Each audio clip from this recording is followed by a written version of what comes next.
Guys, story में दिखाई गए सब कैरेक्टर और सीन जगह सब इमेजिनेशन है। काल्पनिक रूप से एक स्टोरी इमेजिनेशन स्टोरी है और स्टोरी को मनोरंजन के लिए बनाया गया है। इस किसी भावनाओं और लोगों को ठेस नहीं पहुंचती है।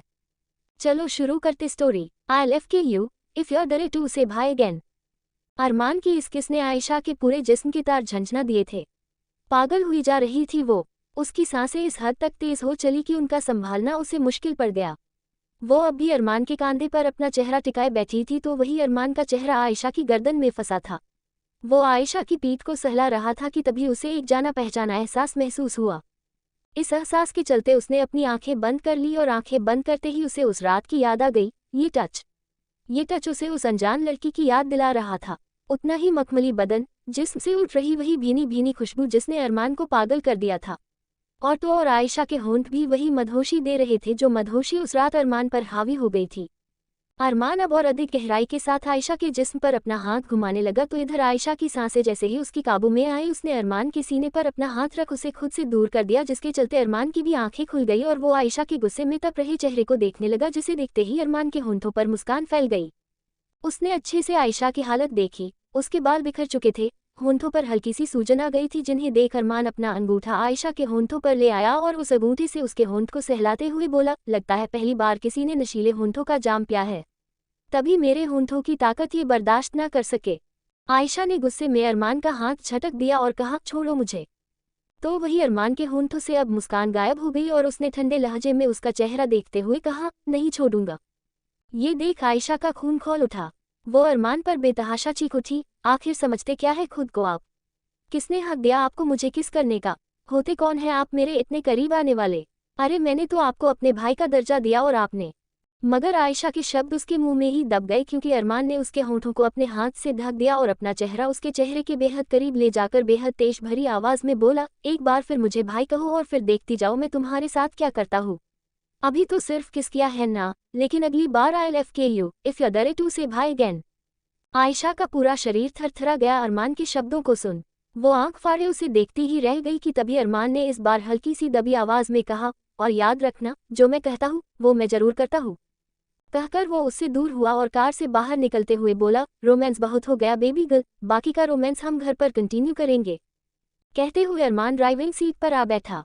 तो वही आयशा पहले तो सुन्न थी, लेकिन फिर उसने अपने आंसू पोंछे और तुरंत कार से बाहर निकलकर अरमान पर चिल्लाते हुए बोली, आप जैसे घटिया इंसान के साथ जाने से बेहतर है मैं अकेली इन सड़कों पर भटक लूंगी। अरमान ने उसकी बात का ना ही कोई जवाब दिया और न ही उसके चेहरे पर कोई एक्सप्रेशन आए। इधर आयशा ने अपना बैग बाहर निकाला और अरमान को एक नज़र घूरते हुए दूसरी ओर चल दी। और यहाँ अरमान ने अपनी कार शुरू की और उसे आयशा के पास ले जाकर कहा, मैं अपनी बात दोहराता नहीं स्वीट हार्ट, इसलिए पहली और आखिरी बार कह रहा हूँ कार में बैठो, वरना कहीं ऐसा ना हो कि आधी रात में इस खूबसूरती को कोई और नोच कर ले जाए। इस पर आयशा ने गुस्से भरी आवाज में कहा, मुझे कोई फर्क नहीं पड़ता, और खबरदार जो अब मेरे करीब आए। ये सुन अरमान मुस्कुराया और उसने अपनी आंखों पर शहद चढ़ाते हुए आयशा को मुस्कुराते हुए देख कहा, as your wish baby, good bye. कहकर अरमान ने अपनी कार की स्पीड बढ़ाई और तुरंत वहां से चला गया। वही उसकी कार के जाते ही आयशा का दिल बैठ गया। अरमान से तो उसने बोल दिया था कि वो नहीं जाएगी उसके साथ, लेकिन अंदर से तो उसे ये पता था कि इस सुनसान रास्ते पर उसे कितना डर लग रहा है। और फिर आयशा को भी नहीं लगा था कि अरमान सच में उसे अकेला छोड़कर यहाँ से चला जाएगा। वो अपने बैठते दिल के साथ अरमान की कार को तब तक वहां से जाते देखती रही जब तक उसकी कार पूरी तरह से ओझल नहीं हो गई। आयशा को समझ नहीं आ रहा था कि अब भला वो कहाँ जाएगी। इस अनजान शहर में वो किस रास्ते अपनी मंजिल ढूंढेगी कि तभी उसे शरद का ख्याल आया। इसलिए उसने तुरंत अपना फ़ोन निकालने के लिए जैसे ही अपने पर्स में हाथ डाला तो स्तब्ध रह गई। फ़ोन कहाँ गया? उसने हैरानी के साथ कहा। और तभी उसे समझ आया कि अपने फ़ोन को वो अरमान की गाड़ी में ही भूल गई है और ये याद आते ही उसने अपना सर पीट लिया। शिट, ये मुझसे क्या हो गया? अब मैं घर कैसे पहुंचूंगी? आयशा का रोना छूट गया। उसने डर के मारे अपनी नज़रें इधर उधर घुमाई तो पूरा रास्ता सुनसान पड़ा था, एक मक्खी तक नहीं थी वहाँ। आयशा का दिल भर आया अपनी इस हालत पर। मम्मा, वो रोते हुए आसमान की तरफ देखने लगी क्योंकि इस वक्त उसे अगर सबसे ज़्यादा किसी की याद आ रही थी तो वो थी उसकी माँ। आप क्यों चली गई मम्मा? I am dying. सिसकते हुए आयशा ये सब कहे जा रही थी कि तभी उसे एक गाड़ी की आवाज़ आई। उस आवाज़ को सुन आयशा के दिल में एक उम्मीद की किरण जागी कि शायद अरमान आ गया है।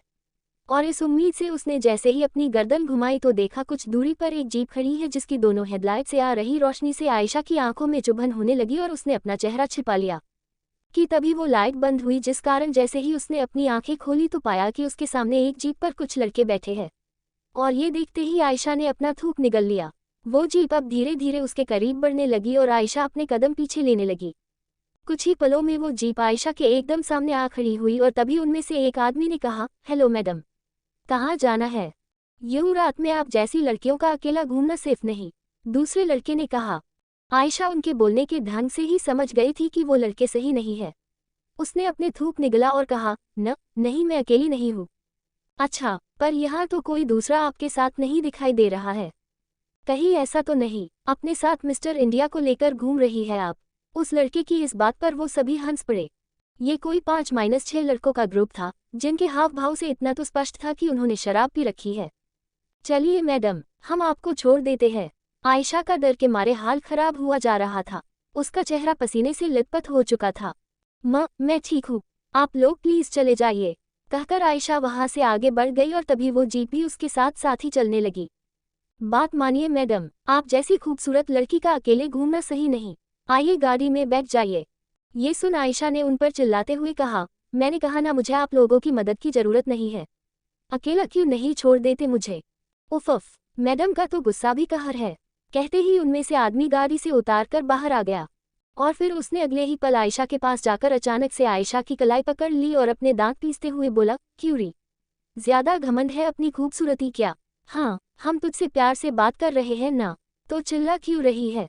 आयशा समझ चुकी थी कि अब वो एक ऐसी मुसीबत में फंस चुकी है जिससे निकल पाना उसके लिए नामुमकिन होने वाला है। उसका रोना छूट गया और उसने अपना हाथ छुड़ाने की कोशिश करते हुए कहा, प्लीज मुझे जाने दीजिए, छोड़ दीजिए मुझे। आये हाये, काश हम आपकी इस इच्छा को पूरा कर पाते, लेकिन कसूर तो आपका ही है ना। किसने कहा था आधी रात को एक सुनसान सड़क पर अकेले घूमने के लिए? सही बात है, इतनी रात को क्या सैर के लिए निकली थी आप? आयशा अकेली इन जानवरों के बीच में फंस चुकी थी। बचाओ, कोई मदद करो मेरी। आयशा ने चिल्लाने की कोशिश की लेकिन तभी उन आदमियों ने उसके मुंह को दाब दिया जिस वजह से आयशा झटपटा उठी और वो आदमी हैवानों की तरह हंस पड़े। मजा आने वाला है आज रात, उनमें से एक ने कहा। और वो सब आयशा को जबरदस्ती घसीटकर जीप के अंदर डालने लगे कि तभी आयशा ने उनमें से एक के पैरों के बीच जोरदार लात मारी जिस वजह से वो दर्द के मारे बिलख उठा और इसी बात का फायदा उठाकर आयशा वहां से भागने लगी। लेकिन उसकी ये कोशिश बेकार गई क्योंकि वो अकेली थी और ये छह, इसलिए उन्होंने तुरंत आयशा को उसके बालों से पकड़ा और उसे गाली देते हुए बोली, साली, ज्यादा होशियारी दिखा रही है, रुक, अभी तेरी होशियारी निकालता हूँ, कहकर उसने आयशा को जमीन पर फेंक दिया। और यहाँ अब आयशा ने अपने बचने की सारी उम्मीद छोड़ दी। वो घबराते हुए जमीन पर पीछे खिसकने लगी। प्लीज मुझे जाने दो मुझे, हाथ जोड़ती हूँ मैं। लेकिन उसके रोने गिड़गिड़ाने का किसी को कोई फर्क ना पड़ा। उल्टा वो आदमी तो खुश हो रहे थे उसे इस हाल में देख। इतने में ही एक आदमी उसके करीब झुकने लगा और सीधा आयशा के ऊपर आ गिरा जिस कारण आयशा घिन से भर उठी। लेकिन उस आदमी ने आयशा की बाहों को पकड़ लिया और अपने होंठ जिसके करीब ले जाते हुए बोला, जरा मैं भी तो देखूं इन खूबसूरत होंठों का स्वाद कैसा है। नहीं, आयशा चीख उठी और इधर वो आदमी जैसे ही आयशा के होंठों पर हमला करने को हुआ उसी पर रोड पर एक कार खड़ी हुई और उस कार ने जोर से हॉर्न बजा दी जिसकी आवाज सुन सभी आदमी रुक गए। उन्होंने मुड़कर देखा तो रोड के बीचों बीच एक कार खड़ी थी जिसकी हेडलाइट की रोशनी उन आदमियों की आंखों में आ गिरी और उस रोशनी से बचते हुए एक आदमी चिल्लाया, चुपचाप निकल जा यहाँ से, हमसे उलझने की कोशिश भी मत करना। लेकिन वो कार वहां से हिली भी नहीं। अबे तुझे सुनाई नहीं देता क्या? कहकर उनमें से एक जैसे ही उस कार के पास जाने को हुआ उसी पल कार की हेडलाइट बंद हुई। इधर जो आदमी आयशा के ऊपर था वो भी उसके ऊपर से हट गया जिस कारण आयशा की नज़र भी सामने खड़ी उस कार पर गई। उसकी तो आंखें ही रो रोकर लाल हो चुकी थी। सारी उम्मीद खो दी थी उसने बचने की, लेकिन तभी उसे वो दिखा जिसे देख आयशा को ऐसा महसूस हुआ कि उसे जन्नत नसीब हो गई हो। उसकी आंखों से आंसू बह गए और इस बार ये आंसू खुशी के थे। इधर कार से बाहर निकलता शख्स कोई और नहीं बल्कि अरमान मलिक था। वो आगे आकर कार के बोनट से टिककर खड़ा हो गया और अपनी जेब से एक लाइटर निकालकर अपने होंठों में फंसी सिगरेट जलाने लगा। तो वही आयशा जिसके अंदर अरमान को देखते ही मानो जान आ गई। वो इतनी रफ्तार से उसकी ओर भागी कि उन आदमियों को उसे रोकने तक का मौका ना मिला। और इधर आयशा भागते हुए सीधा अरमान के सीने से आ लगी। उसका चेहरा अरमान के सीने में आ छिपा और उसने अपने हाथ उसकी पीठ पर जकड़ दिए।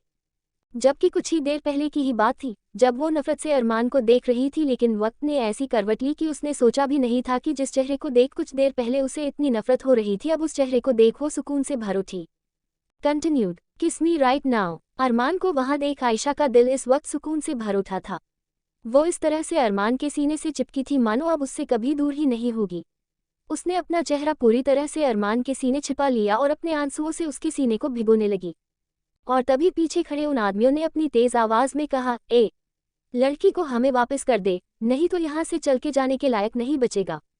ये सुन अरमान, जो इस वक्त अपने होंठों में सिगरेट फंसाए खड़ा था, उसने अपनी सिगरेट की लंबी लंबी कश लेते हुए कहा, मैंने तुम लोगों को नहीं रोका है, तुम्हें चाहिए ये लड़की तो ले जाओ। अरमान के ये शब्द जैसे ही आयशा के कानों में पड़े तो मानो उसका शरीर ढीला पड़ गया।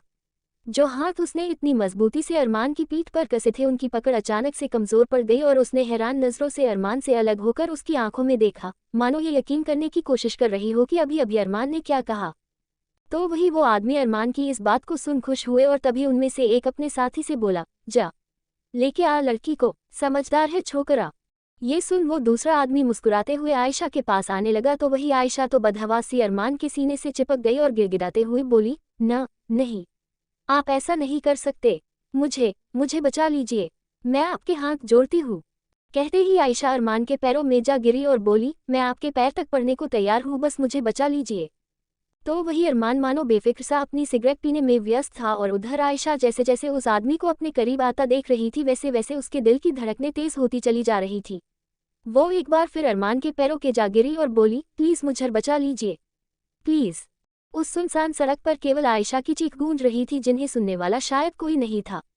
तभी वो आदमी उसके एकदम करीबा खड़ा हुआ और उसे देख मुस्कुराते हुए बोला, ए लड़की, चुपचाप जैसा हम कह रहे हैं वैसा तू करती जाएगी तो दर्द कम होगा, वरना अगर जबरदस्ती पर आ गए तो फिर तू सोच भी नहीं सकती कि तेरे साथ क्या करेंगे हम। कहते ही वो आदमी आयशा को पकड़ने के लिए अपना हाथ आगे बढ़ाने लगा तो वही आयशा एकदम से अरमान के पीछे जा छिपी और टूटकर रो पड़ी, नहीं प्लीज। लेकिन उस आदमी ने आयशा की एक भी ना सुनी और जैसे ही उसे पकड़ने को हुआ उसी पल बीच में ही अरमान ने उसकी कलाई पकड़ ली। ये देख वो आदमी सवालिया नजरों से अरमान को देखने लगा। तभी अरमान ने उसका हाथ वापस आयशा से दूर करते हुए कहा, एक मिनट, अभी हमारी बातें खत्म नहीं हुई है। कहकर अरमान ने उस आदमी का हाथ छोड़ा और फिर आयशा को देखते हुए अपनी आंखों पर चढ़े शेड्स को उतारकर बोला, हाँ तो क्या कह रही थी तुम कि मैं तुम्हें बचा लूँ? ठीक है, बचा लूंगा तुम्हें। अरमान के ये शब्द सुनते ही आयशा उसे उम्मीद भरी नजरों से देखने लगी, लेकिन तभी अरमान ने आगे कहा, लेकिन तुम्हें बचाने से मेरा क्या फायदा? ये सुन आयशा की उम्मीद मानो एक बार फिर घुटने टेक गई। फायदा? आयशा ने कहा, हाँ फायदा, क्योंकि अरमान मलिक कभी भी घाटे का सौदा नहीं उठाता है। मेरे साथ अगर डील करनी है तो एक हाथ दो और एक हाथ लो, अरमान ने कहा। ये सुन आयशा की आंखों में बेहद नमी उतर आई। माँ, मैं क्या दूंगी आपको? तो इस पर अरमान मुस्कुराया और आयशा के करीब जाकर उसके चेहरे पर बिखरे बालों को उसके कान के पीछे करते हुए बेहद ही धीमी आवाज में बोला, तुम्हारे पास मुझे देने के लिए बहुत कुछ है बेबी गर्ल, पर फिलहाल तुम्हें मेरी बस 2 शर्त माननी होंगी। ये सुन आयशा ने तुरंत अपनी गर्दन हाँ में हिलाते हुए कहा, माँ मैं तैयार हूँ। इस पर अरमान मुस्कुराया और उसने कहा, तो शर्त नंबर 1, तुम मुझे आइंदा से कभी अपना भाई नहीं कहोगी। अरमान की इस शर्त पर पहले तो आयशा हैरान हुई और सोचने लगी कि भला ये कैसी शर्त है और इसे मानने के लिए वो तुरंत राजी भी हो जाएगी, और हुआ भी कुछ ऐसा ही उसने तुरंत अपनी गर्दन हाँ में हिलाते हुए कहा, माँ मैं तैयार हूँ आपकी ये शर्त मानने के लिए। वेरी गुड, और अब शर्त नंबर 2। पर अरमान इससे आगे कुछ भी कहता कि तभी वो आदमी अचानक से उसके ऊपर चिल्ला उठा, ए हीरो, बहुत हो गई अब तेरी बकवास, अब चुपचाप यहाँ से कटली मार ले वरना हम मार मार के तुझे यहाँ से भगाएंगे। कहते ही वो आदमी जैसे ही आयशा का हाथ पकड़ने को हुआ उसी पल कुछ ऐसा हुआ कि सभी की आंखें फटी की फटी रह गई। वो आदमी दर्द से कराहता हुआ जमीन पर पड़ा था और उसकी इस हालत का जिम्मेदार अरमान था, क्योंकि वो हाथ, जिस हाथ को उस आदमी ने आयशा को छूने के लिए आगे बढ़ाया था, अरमान ने उस हाथ को ही मरोड़कर तोड़ दिया था, जिस कारण सभी दंग रह गए। लेकिन शायद अभी तो बस ये शुरुआत थी, क्योंकि अगले ही पल एक और धमाका हुआ जिससे सबकी जान हलक में अटक गई। और इस बार ये धमाका अरमान की गन ने किया था, जिसे उसने अपनी कमर से बाहर निकाला और अगले ही पल उस आदमी की दोनों जांघों पर और फिर जांघों के बीच उसके निजी अंग को गोलियों से भून दिया। ये नज़ारा देखा आयशा की रूह तक कांप उठी। उसकी आवाज़ गले में अटक चुकी थी और उस आदमी पर गोली चलते देख उसने खौफ के मारे अपना चेहरा छिपा लिया। इतना डर तो उसे कुछ देर पहले उन आदमियों से भी नहीं लगा था जितना कि अब अरमान से उसे लगने लगा था। वो अरमान को बदतमीज तो समझती थी मगर उसने कभी सोचा भी नहीं था कि वो इतना खतरनाक निकलेगा। इधर वो जमीन पर पड़ा आदमी दर्द के मारे कराहता रहा और फिर उसकी आंखें बंद हो गई और उधर अरमान के लिए मानो ये कोई मामूली सी बात थी। उसके हाव भाव देखकर ऐसा लग रहा था मानो उसने बस एक कान पर भिनभिना रहे मच्छर को मारा हो। एक नज़र उस आदमी पर डाल अरमान ने कहा, साला बहुत बोल रहा था बीच में। जब मैंने पहले ही कह दिया कि अभी मैं अपनी बेबी गर्ल से खास बात कर रहा हूँ तो क्यों बीच में आया। कहकर अरमान ने उन बचे हुए आदमियों को देखा जिनके चेहरे की हवाइयाँ उड़ी हुई थी। क्यों सही किया ना मैंने। तो अरमान के इस रूप को देख उन सबकी पेंट गीली होने की कगार पर थी। उन्होंने अरमान के सवाल पर अपनी गर्दन तुरंत हिला दी, जिस पर अरमान ने एक बार फिर आयशा पर गौर फरमाया जो इस वक्त डर के मारे अपना चेहरा छिपाए खड़ी थी। अरमान ने वो गन यूं ही अपने एक हाथ में पकड़े रखी और दूसरे हाथ से अचानक से उसने आयशा की बाजू को पकड़कर उसे खुद के करीब खींच लिया, जिस कारण आयशा डर के मारे उसकी आंखों में देखने लगी। वो इस वक्त इस हद तक कांप रही थी कि उसकी कपकपी अरमान तक ने महसूस कर ली। तो मेरी दूसरी शर्त के लिए तैयार हो बेबी, अरमान ने इंटेंसिटी से उसकी आंखों में देखते हुए कहा। और बेचारी आयशा, वो तो अब कुछ बोलने के काबिल ही नहीं बची थी। और तभी अरमान ने वो गन आयशा के चेहरे पर घुमाते हुए कहा, मैंने कुछ पूछा है, आंसर मी। उस गन को अपने चेहरे पर महसूस कर आयशा पसीने से तरबतर हो गई। उसने तुरंत कांपते हुए अपनी गर्दन हिला दी। ये देख अरमान ने उस गन की नोक को उसके होंठों पर सहलाते हुए कहा, वर्ड्स, आई वॉन्ट वर्ड्स। तो इस पर आयशा ने तुरंत अपनी गर्दन हिलाते हुए लड़खड़ाती जबान के साथ कहा, हाँ मैं तैयार हूँ। और ये सुन अरमान के होंठों के कोने मुड़ गए और उसने छूटते ही कहा, सो किस मी राइट नाउ। अरमान के ये चंद लफ्ज सुनते ही आयशा के होश फाख्ता हो गए। Continued Armaan's lust for Ayesha. उसे यकीन नहीं हो रहा था कि अभी अभी अरमान के कहे वो लफ्ज हकीकत थी, कोई अनचाहा ख्वाब नहीं। किस, आयशा ने होने कांप रहे लिबों के साथ कहा। और इधर अरमान ने वो गन यूं ही बेरहमी के साथ उसके होंठों पर सहलाते हुए कहा, यस बेबी किस। कहकर अरमान ने आयशा की नज़रों में अपनी नज़रें डालकर कहा, अब वक्त ज़ाया मत करो, क्योंकि जितना वक्त तुम गवाओगी मुश्किलें तुम्हारे लिए उतनी ही बढ़ती जाएंगी। और मुझे ये बात बिल्कुल गवारा नहीं कि मेरे ही सामने इतनी खूबसूरत लड़की को इतनी दिक्कतों का सामना करना पड़े। आयशा की नज़रें शर्म से झुक गई। उसे समझ नहीं आ रहा था कि वो मुसीबत से बची है या मुसीबत में फंसी है। कि तभी अरमान के चेहरे का लहजा काफ़ी सख्त हो गया। उसने अचानक से आयशा के बालों को अपनी मुट्ठी में भरा और उसका चेहरा ऊपर उठाते हुए इस दफ़ा तेज भरी आवाज़ में बोला, क्या हुआ? यही सोच रही हो ना कि कितना बुरा हूँ मैं? तुम्हारी मदद करने की बजाय तुम्हें खुद सता रहा हूँ। आयशा अपनी भींगी पलकों से अरमान की सख्त नज़रों में देखे जा रही थी। इंतजार किस बात का है आयशा मुखर्जी? जोड़ दो अपने इन लिबों को मेरे लिबों से। अरमान ने आयशा के होंठों को तल्लीनता से देखते हुए कहा। और आयशा अपनी लाचारी के आगे कुछ ना कर सकी। उसने कसके अपनी आंखें मींच ली और अपने होंठ अरमान के होंठों के करीब बढ़ाने लगी। इस दौरान उसका दिल 120 की रफ्तार से धड़क रहा था। सांसें उथल पुथल करने को तैयार हो गई और हर बीतते पल के साथ आयशा के होंठ अरमान के करीब, बेहद करीब बढ़ते गए। कुछ इंच का ही फासला बचा था उन दोनों के दरमियान की, तभी अरमान ने अचानक से आयशा को झटककर खुद से दूर कर दिया, जिस कारण आयशा की आंखें खुली की खुली रह गई और उसने हैरानी से अरमान को देखा। और अरमान भी अपने चेहरे पर बेहद गंभीरता लिए उसे देखे जा रहा था कि तभी अरमान ने आयशा को देखते ही देखते अपनी गन का निशाना उनमें से एक आदमी की तरफ ताना और अगले ही पल धाड़ धाड़ की आवाज़ के साथ एक आदमी की चीख निकल गई। तो वही आयशा ने जब एक बार फिर गन चलते हुए देखी तो कांप उठी। इधर अरमान ने आयशा से अपना ध्यान हटाकर उन आदमियों को देखा और कहा, अगर मरने का शौक ना हो तो अगले 5 सेकंड में तुम में से मुझे कोई भी यहाँ नहीं दिखना चाहिए, वरना छठे सेकंड में तुम सबको सोचने का भी मौका नहीं मिलेगा और तुम्हारी आत्मा शरीर को त्याग चुकी होगी। अरमान का ये कहना भर था कि 5 सेकंड भी ना हुए और वो आदमी वहां से ऐसे गायब हुए जैसे गधे के सर से सींग। और इधर आयशा, आज शायद उसकी जिंदगी का सबसे बुरा दिन उसने फेस किया था। और अरमान, क्या पहेली था ये शख्स? कुछ पल पहले उसे अपने होंठों को चूमने के लिए कह रहा था और अब अचानक से उन सभी गुंडों को भगा दिया। आयशा तो उलझ के रह गई अरमान की गुत्थी में। कि तभी अरमान उसके पास आया और अपनी गन वापस कमर में फंसाते हुए बोला, मरने की इच्छा हो तो पड़ी रहो इस सड़क पर, और अगर जिंदगी से अभी भी प्यार हो तो चुपचाप गाड़ी में बैठो। कहकर अरमान आगे बढ़ गया और जाकर अपनी ड्राइविंग सीट पर बैठ गया और कुछ ही पलों में डरी सहमी आयशा उसके साथ आकर बैठ गई। आयशा की सिसकियां बंद नहीं हो रही थी, वो लगातार रोए जा रही थी, मगर अरमान ने उसके आंसुओं पर गौर फरमाना जरूरी नहीं समझा और कार स्टार्ट कर उसने गाड़ी आगे बढ़ा दी। आयशा का रोना बंद नहीं हो रहा था। उसकी सिसकियां अरमान को इरिटेट करने लगी, इसलिए उसने स्टेरियो ऑन कर दिया जिसमें से एफएम पर ही कुछ गाने बजने लगे। अर्ज ने कहा, जैसा कि हम सब जानते हैं आज मौसम है ये सुहाना और ये दिल भी है दीवाना, तो क्यों ना आज इसी दीवानगी के नाम एक नगमा पेश किया जाए।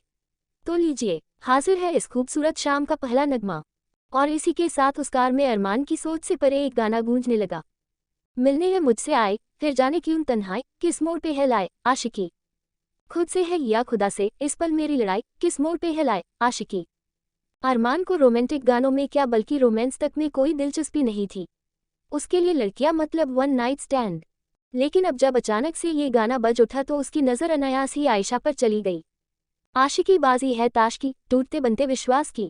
मिलने है मुझसे आए कि तभी अरमान को होश आया कि वो क्या कर रहा है। भला क्यों आयशा उसके जहन में असर कर रही है। इन्हीं सवालों से जूझते हुए उसने गुस्से में वो गाना बदल दिया और तभी अगला गाना प्ले हुआ जो शायद अरमान जैसे बिगड़े नवाबजादों के लिए एकदम परफेक्ट था। I know you like me, you know I like you, let's get together girl, you know you want to. रात दिन आते जाते होती है सो मुलाकातें, आगे बढ़ती है बातें पीछे छोड़ दे। रास्ते में है ठहरे और भी कितने चेहरे, आज फिर अपनी आंखें उनसे जोड़ ले। खो जाएगा लम्हा ये खो जाएगा, मुड़ के ना फिर आएगा, राहों में उसको रोक ले। हो जाएगा होगा जो हो जाएगा, you know you are so hot you are on fire. मिल गए जो छोरा छोरी, हुई मस्ती थोड़ी थोड़ी, बस प्यार का नाम ना लेना, आई हेट लव स्टोरी। एक तो आयशा इस वक्त बुरे वक्त से जूझ रही थी, ऊपर से अरमान के ये गाने। हालांकि अरमान को गाने सुनने में ज़रा भी दिलचस्पी नहीं थी, लेकिन आयशा की सिस्कियां उसके दिल में कुछ तो ऐसा असर कर रही थी जिन्हें वो माने या ना माने, लेकिन उसे तकलीफ हो रही थी उसके इस हाल पर ये अरमान मलिक था जिसके लिए फिक्र जैसे इमोशन जाहिर करना नामुमकिन बात थी, और अपने इसी अड़ियल लिपने की वजह से उसने खुद को समझा लिया कि उसे ज़रा भी फर्क नहीं पड़ रहा है आयशा के आंसुओं का। खैर कुछ इसी तरह रास्ता कट गया। अरमान की कार मलिक मैंशन के आगे आकर खड़ी हो गई। गाना अब बंद था उसकी कार में और उसने जैसे ही आयशा को उतरने के लिए कहना चाहा कि तभी उसने देखा कि आयशा सो चुकी है। अरमान स्पष्ट देख सकता था उसके चेहरे की थकावट। वो चाहकर भी उसे ना जगा पाया और उसने खुद कार से उतरकर दूसरी तरफ से आयशा को आहिस्ता से अपनी गोद में उठाया और उसे मेंशन के अंदर ले जाने लगा। उसने शरद को पहले ही इन्फॉर्म कर दिया था कि आयशा उसके साथ आ रही है, इसलिए वो भी निश्चिंत थे। इधर शुक्र है कि रात होने की वजह से किसी ने अरमान और आयशा को इस हाल में नहीं देखा।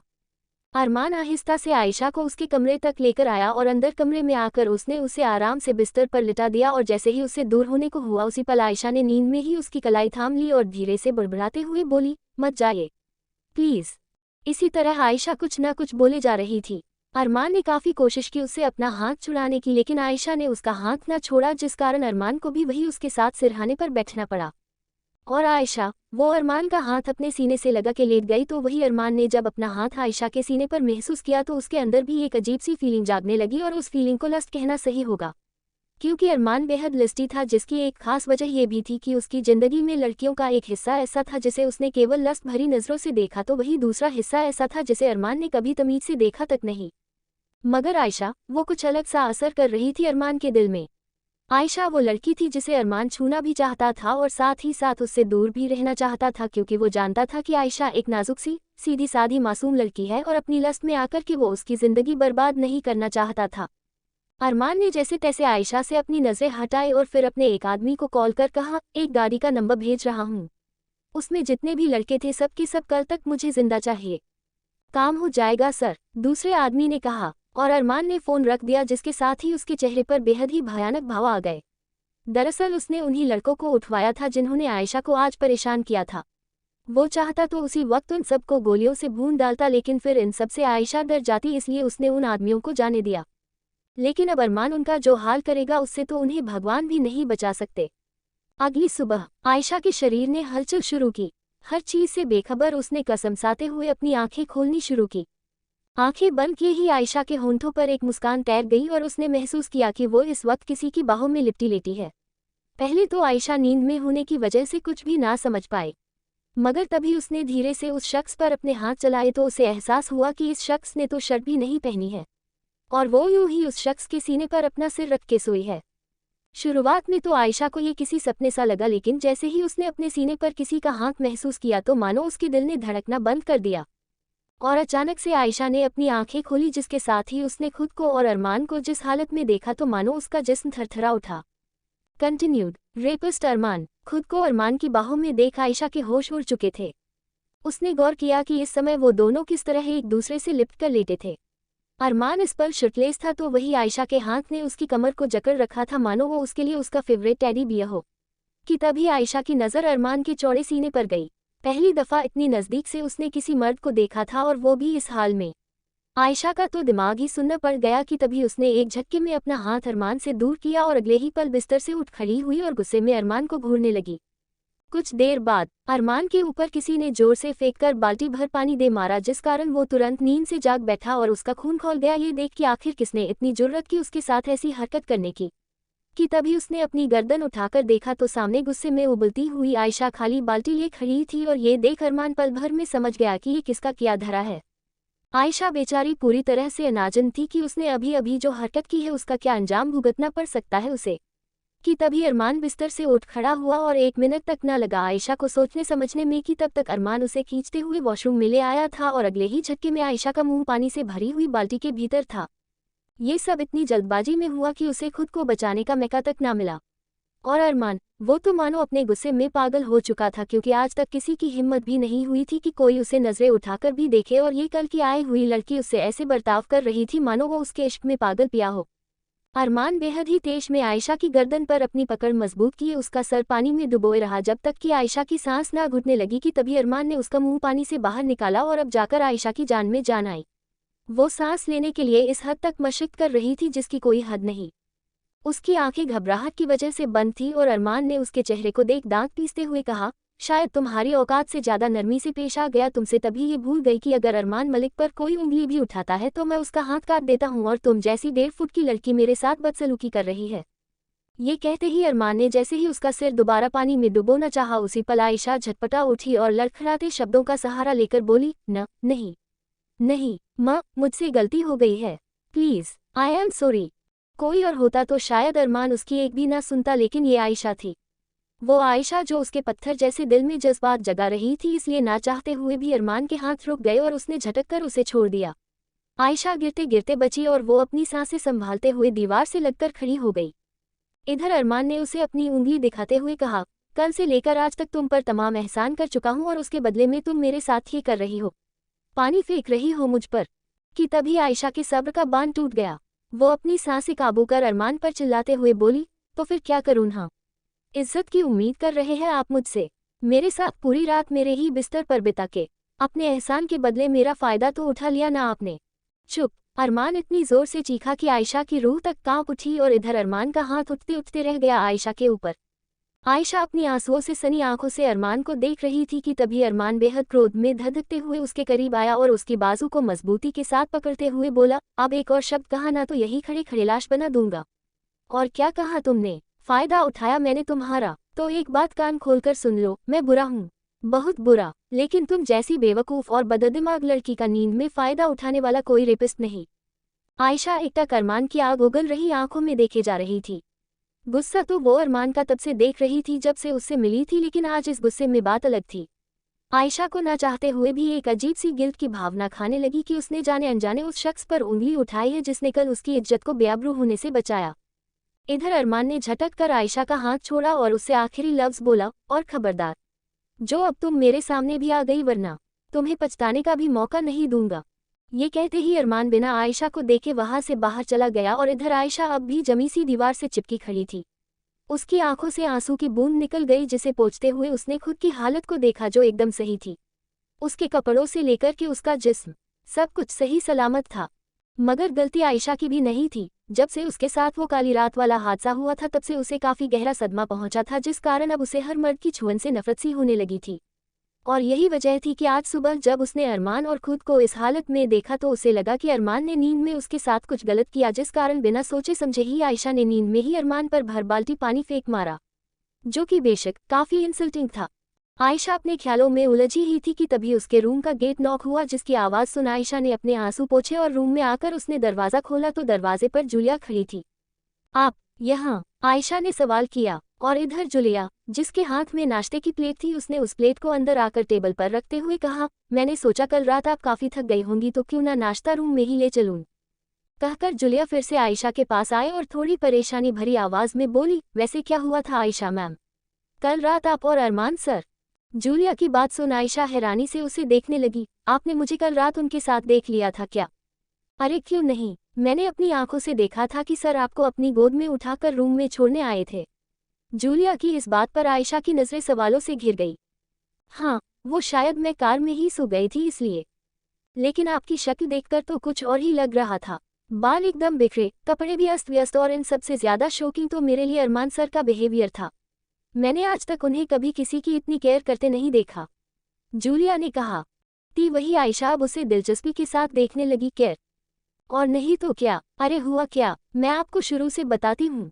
देखिए, मैंने आपको अरमान सर की गोद में जब रूम में जाते हुए देखा तो मैं परेशान हो गई कि अचानक से आपको हुआ क्या है, इसलिए पीछे पीछे मैं भी चली आई और कमरे में आते ही जो मैंने देखा उससे तो ये सोच में पड़ गई कि ये कोई सपना है। सच? क्या देखा आपने कमरे में? आयशा ने सवाल किया। इस पर जूलिया के होंठों पर मुस्कान आ गई। अरे आप तो नींद में अरमान सर का हाथ ही नहीं छोड़ रही थी। ऐसा लग रहा था कि आप उनसे फेविकोल की तरह चिपक गई हों। सर ने बहुत कोशिश की अपना हाथ छुड़वाने की, लेकिन आप तो पता नहीं किस दुनिया में थी। फिर मैं रूम में आए और जब मैंने कोशिश करनी चाहिए आपका हाथ छुड़वाने की तो पता है सर क्या बोले? क्या बोले? आयशा के दिल की धड़कनें तेज होने लगी। इधर जूलिया ने अरमान की नकल उतारते हुए कहा, नहीं जूली, वो जाग जाएगी, तुम जाओ, मैं ठीक हूँ। ये सुनते ही आयशा स्तब्ध रह गई और उसे एहसास हुआ कि गलतफहमी में उसने अरमान पर कितना बड़ा इल्जाम लगा दिया। इधर जूलिया ने आगे कहा, आई स्वेयर मैम, मैंने सर को कभी इतना पोलाइटली बिहेव करते नहीं देखा। जूलिया कुछ न कुछ बोले जा रही थी, लेकिन अब आयशा को कुछ नहीं सुनाई दे रहा था, क्योंकि उसके दिमाग में तो अरमान के कहे वो शब्द गूंजे जा रहे थे जिन्हें बार बार अपने दिमाग में आते देख आयशा गिल्ट से भरी जा रही थी। मैं बुरा हूँ, बहुत बुरा, लेकिन तुम जैसी बेवकूफ़ और बददिमाग लड़की का नींद में फ़ायदा उठाने वाला कोई रेपिस्ट नहीं। आयशा को एहसास हुआ कि कल अरमान ने उसकी इज्जत बचाई, उसका शुक्रिया अदा करने की बजाय उसने अरमान को ही गुनहगार ठहरा दिया। मैम, आप सुन रही है ना मेरी बात? जूलिया की आवाज़ सुन आयशा होश में आई। हाँ, हम बताइए ना, कल रात क्या हुआ था आपको? कुछ नहीं, आयशा ने कहा। जूलिया, एक्चुअली मैं इस वक्त फ्रेश होना चाहती हूँ तो प्लीज़। अच्छा कोई बात नहीं, आप जब फ्रेश हो जाएं तो मुझे बताइएगा कि कल रात क्या हुआ था। हम इतना कहकर जूलिया वहाँ से चली गई और इधर उसके जाते ही आयशा ने दरवाज़ा बंद किया और अपना सर पकड़कर बिस्तर पर जा बैठी। बहुत बड़ी गलती हो गई आयशा, अब कैसे उनसे सॉरी बोलूं? ये सब सोचते ही आयशा के दिमाग में अरमान कर कहे वो शब्द गूंजने लगे। और खबरदार, जो अब तुम मेरे सामने भी आ गई वरना तुम्हें पछताने का भी मौका नहीं दूंगा। आयशा ने कस के अपने बाल नोच लिए और चिढ़ते हुए बोली, उफ़। सच कहा उन्होंने, एक नंबर की बेवकूफ़ और बददिमाग किस्म की लड़की हूँ मैं, तभी खुद ही मुश्किलों को दावत देती रहती हूँ। पर अब कुछ तो करना ही पड़ेगा। आयशा सोच में पड़ गई। जो होगा देखा जाएगा आयशा, पर मिस्टर एंग्री अरमान मालिक का सामना तो करके रहूंगी। कंटिन्यूड। कैसे करेगी आयशा अरमान का सामना, ये जानते हुए भी कि वो इस वक्त उससे किस हद तक खफा है? और क्या एक बार फिर आयशा अरमान कर सामने जाने की गलती कर रही है जिसका अनचाहा अंजाम उसे भुगतना पड़ा? दी इंटेंस किस एंड क्लोजनेस। एक अंधेरे में डूबा कमरा, और उस कमरे के बीचों बीच कुर्सियों पर बंधे कुछ लड़के जिनके मुंह पर पट्टी बांधी थी और हाथ रस्सियों से बंधे थे। वो अपनी जान की गुहार लगाने की कोशिश कर रहे थे, पर मुंह पर पट्टी बंधे होने के कारण उनकी चीख भी घुट के रह गई। कि तभी कमरे का दरवाज़ा खुला जिसके द्वारा एक शख्स अंदर आया और इसी के साथ उस कमरे के बीच बीच लटक रहा एक बल्ब खुला जिसकी रोशनी से उन लड़कों ने अपने सामने खड़े शख्स को देखा तो हैरान रह गए, क्योंकि इस वक्त वहाँ कोई और नहीं बल्कि अरमान मलिक खड़ा था जिसके चेहरे पर दहशत फैली थी। वो उन आदमियों को देखते हुए उनके सामने एक कुर्सी पर आ बैठा और एक पैर पर दूसरा पैर चढ़ाकर बोला, खातिरदारी में कोई कमी तो नहीं रही ना? उन लड़कों के चेहरे पर डर की लकीरें खींच गई कि तभी अरमान ने वहां खड़े अपने आदमी को देख एक इशारा किया और उस इशारे को समझ उस आदमी ने लड़कों के मुंह से पट्टी हटा दी, जिसके साथ ही वो सब अपनी जान की दरख्वास्त करने लगे। ये वही लड़के थे जिन्होंने आयशा के साथ बदसलूकी की थी। उनमें से एक लड़का रोते हुए बोला, हमें हमें क्यों पकड़ रखा है तुमने? तो इस पर अरमान मुस्कुराया और अपना सिर हिलाते हुए बोला, वही घिसा पिटा सवाल, क्यों पकड़ा है? क्या करूंगा? इन सब के लिए टाइम नहीं है मेरे पास। तुम सब बस मुझे ये बताओ कि तुम में से पहले मरना कौन पसंद करेगा? हमें क्यों पकड़ रखा है तुमने? आखिर हमने किया क्या है? उस लड़के ने सवाल किया। कि तभी अचानक से अरमान ने अपनी कमर पर खुर्सी एक गन निकाली और अगले ही पल धाड़ धाड़ अरमान ने 2-4 गोलियां लगातार उस आदमी के शरीर में भून डाली, जिसे देख वहां बचे बाकी के लड़कों का कलेजा मुंह को आ गया। और इधर अरमान के चेहरे के भाव भी अब सख्त हो चुके थे और उसने कहा, साला बहुत मुंह चल रहा था इसका। मैंने जो सवाल किया उसका जवाब देने की बजाय उल्टा मुझसे ही सवाल कि क्यों पकड़ा है। उन लड़कों की पेंट गीली होने की कगार पर थी कि तभी उनमें से एक में ना जाने कहाँ से इतनी हिम्मत आ गई कि वो अरमान पर चिल्लाते हुए बोला, ए, हमारे हाथ बांधकर खुद को बहुत शाना समझ रहा है तू, एक बार हाथ खोल के दिखा तब बताता हूँ तुझे। उस लड़के की इस बात को सुन अरमान के भाव टस से मस नहीं हुए कि तभी वो लड़का एक बार फिर अरमान को ललकारते हुए बोला, क्या हुआ, निकल गई तेरी हवा, साला खुद को मर्द समझ रहा है। उसी पल अरमान ने मुस्कुराते हुए कहा, चल तेरी आखिरी ख्वाहिश भी पूरी कर देता हूँ। कहकर वो अपने एक आदमी पर चिल्लाया, एह, हाथ खोलो रे इसका। ये सुन वहाँ खड़े अरमान के बाकी आदमियों ने आपस में बात करते हुए कहा, इस साले ने तो अपनी मौत को खुद दावत दी है। वैसे मरता तो आसान मौत होती, लेकिन अब तो तड़प तड़प कर मरेगा ये। उस लड़के के हाथ कुछ ही पलों में खोल दिए गए और अब वो लड़का और अरमान आमने सामने थे। उस लड़के ने जैसे ही अरमान पर गुस्से में अपना हाथ उठाना चाहा, उसी पल अरमान ने उल्टे हाथ एक मुक्का उसके मुंह पर जड़ दिया और उस मुक्के से ही वो लड़का जमीन पर ढेर हो गया और उसके मुंह से खून की धारा बहने लगी। कुछ पल के लिए तो उसका दिमाग ही सुन्न पड़ चुका था, लेकिन उसने फिर से हिम्मत बटोरी और जैसे ही अरमान पर वार करने को हुआ कि तभी अरमान ने एक बार फिर उसके मुंह पर मुक्कों को बरसात कर दी। वो लड़का अधमरा हो चुका था। अरमान ने उसे बालों से पकड़कर खड़ा किया और एक और मुक्का उसके मुंह में जलते हुए बोला, ना मत बोला था ना तूने। कहते हुए अरमान ने उस लड़के के पेट पर मुक्का दे मारा, जिस वजह से उस लड़के के मुंह से खून उल्टी की तरह निकल गया। साला उस रात एक अकेली लड़की को भेड़ियों की नोच रहा था तू, और मुझे नामर्द बोलता है। अरमान लगातार उसे मारे जा रहा था। आज मैं बताता हूँ तुझे कि नामर्दांगी क्या होती है। ये कहते ही अरमान ने अपनी एक गन बाहर निकाली और अगले ही पल बूम, उसने सारी गोलियां उस लड़के के निजी अंग में उड़ेल दी, जिस कारण उस लड़के की इतनी दर्दनाक चीख उस कमरे में गूंजी कि बाकी के लड़के तो ये देख के ही बेहोश हो गए।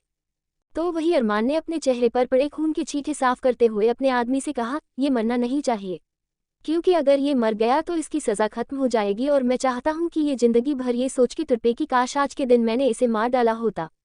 अरमान के इस भयानक रूप को देखकर कोई कांप उठा। दूसरी तरफ लॉन्ग स्कर्ट और सिंपल सी पिंक टी शर्ट पहने आयशा उतरकर नीचे आई कि तभी उसे हॉल में बैठे हुए शरद न्यूज़पेपर दिखाई दिए। उन्होंने आयशा को आते देख मुस्कुराते हुए कहा, आओ आयशा बैठो। नहीं मिस्टर मलिक, मैं ठीक हूँ। कहते हुए आयशा ने पूरे मेंशन में काम कर रहे वर्कर पर नजर डाली जो इस मेंशन को सजाने में लगे थे। ये डेकोरेशंस किस लिए हो रही है? आयशा ने सवाल किया। आज सुहाना यानी मेरी छोटी बेटी का जन्मदिन है, इसीलिए घर में सारी तैयारियां हो रही है, शरद ने कहा। इस पर आयशा ने कुछ सोचते हुए कहा, वैसे मैं जब से आई हूँ मैंने उन्हें तो देखा ही नहीं, और आप बता रहे हैं कि आज उनका बर्थडे भी है, तब भी वो इस घर में नहीं है। कि तभी पीछे से जूलिया ने आते हुए कहा, वो इसलिए क्योंकि सुहाना बेबी अपने प्री बर्थडे पार्टी को सेलिब्रेट करने के लिए बैंकॉक गई है और आज शाम को ही वो वापस आएंगी।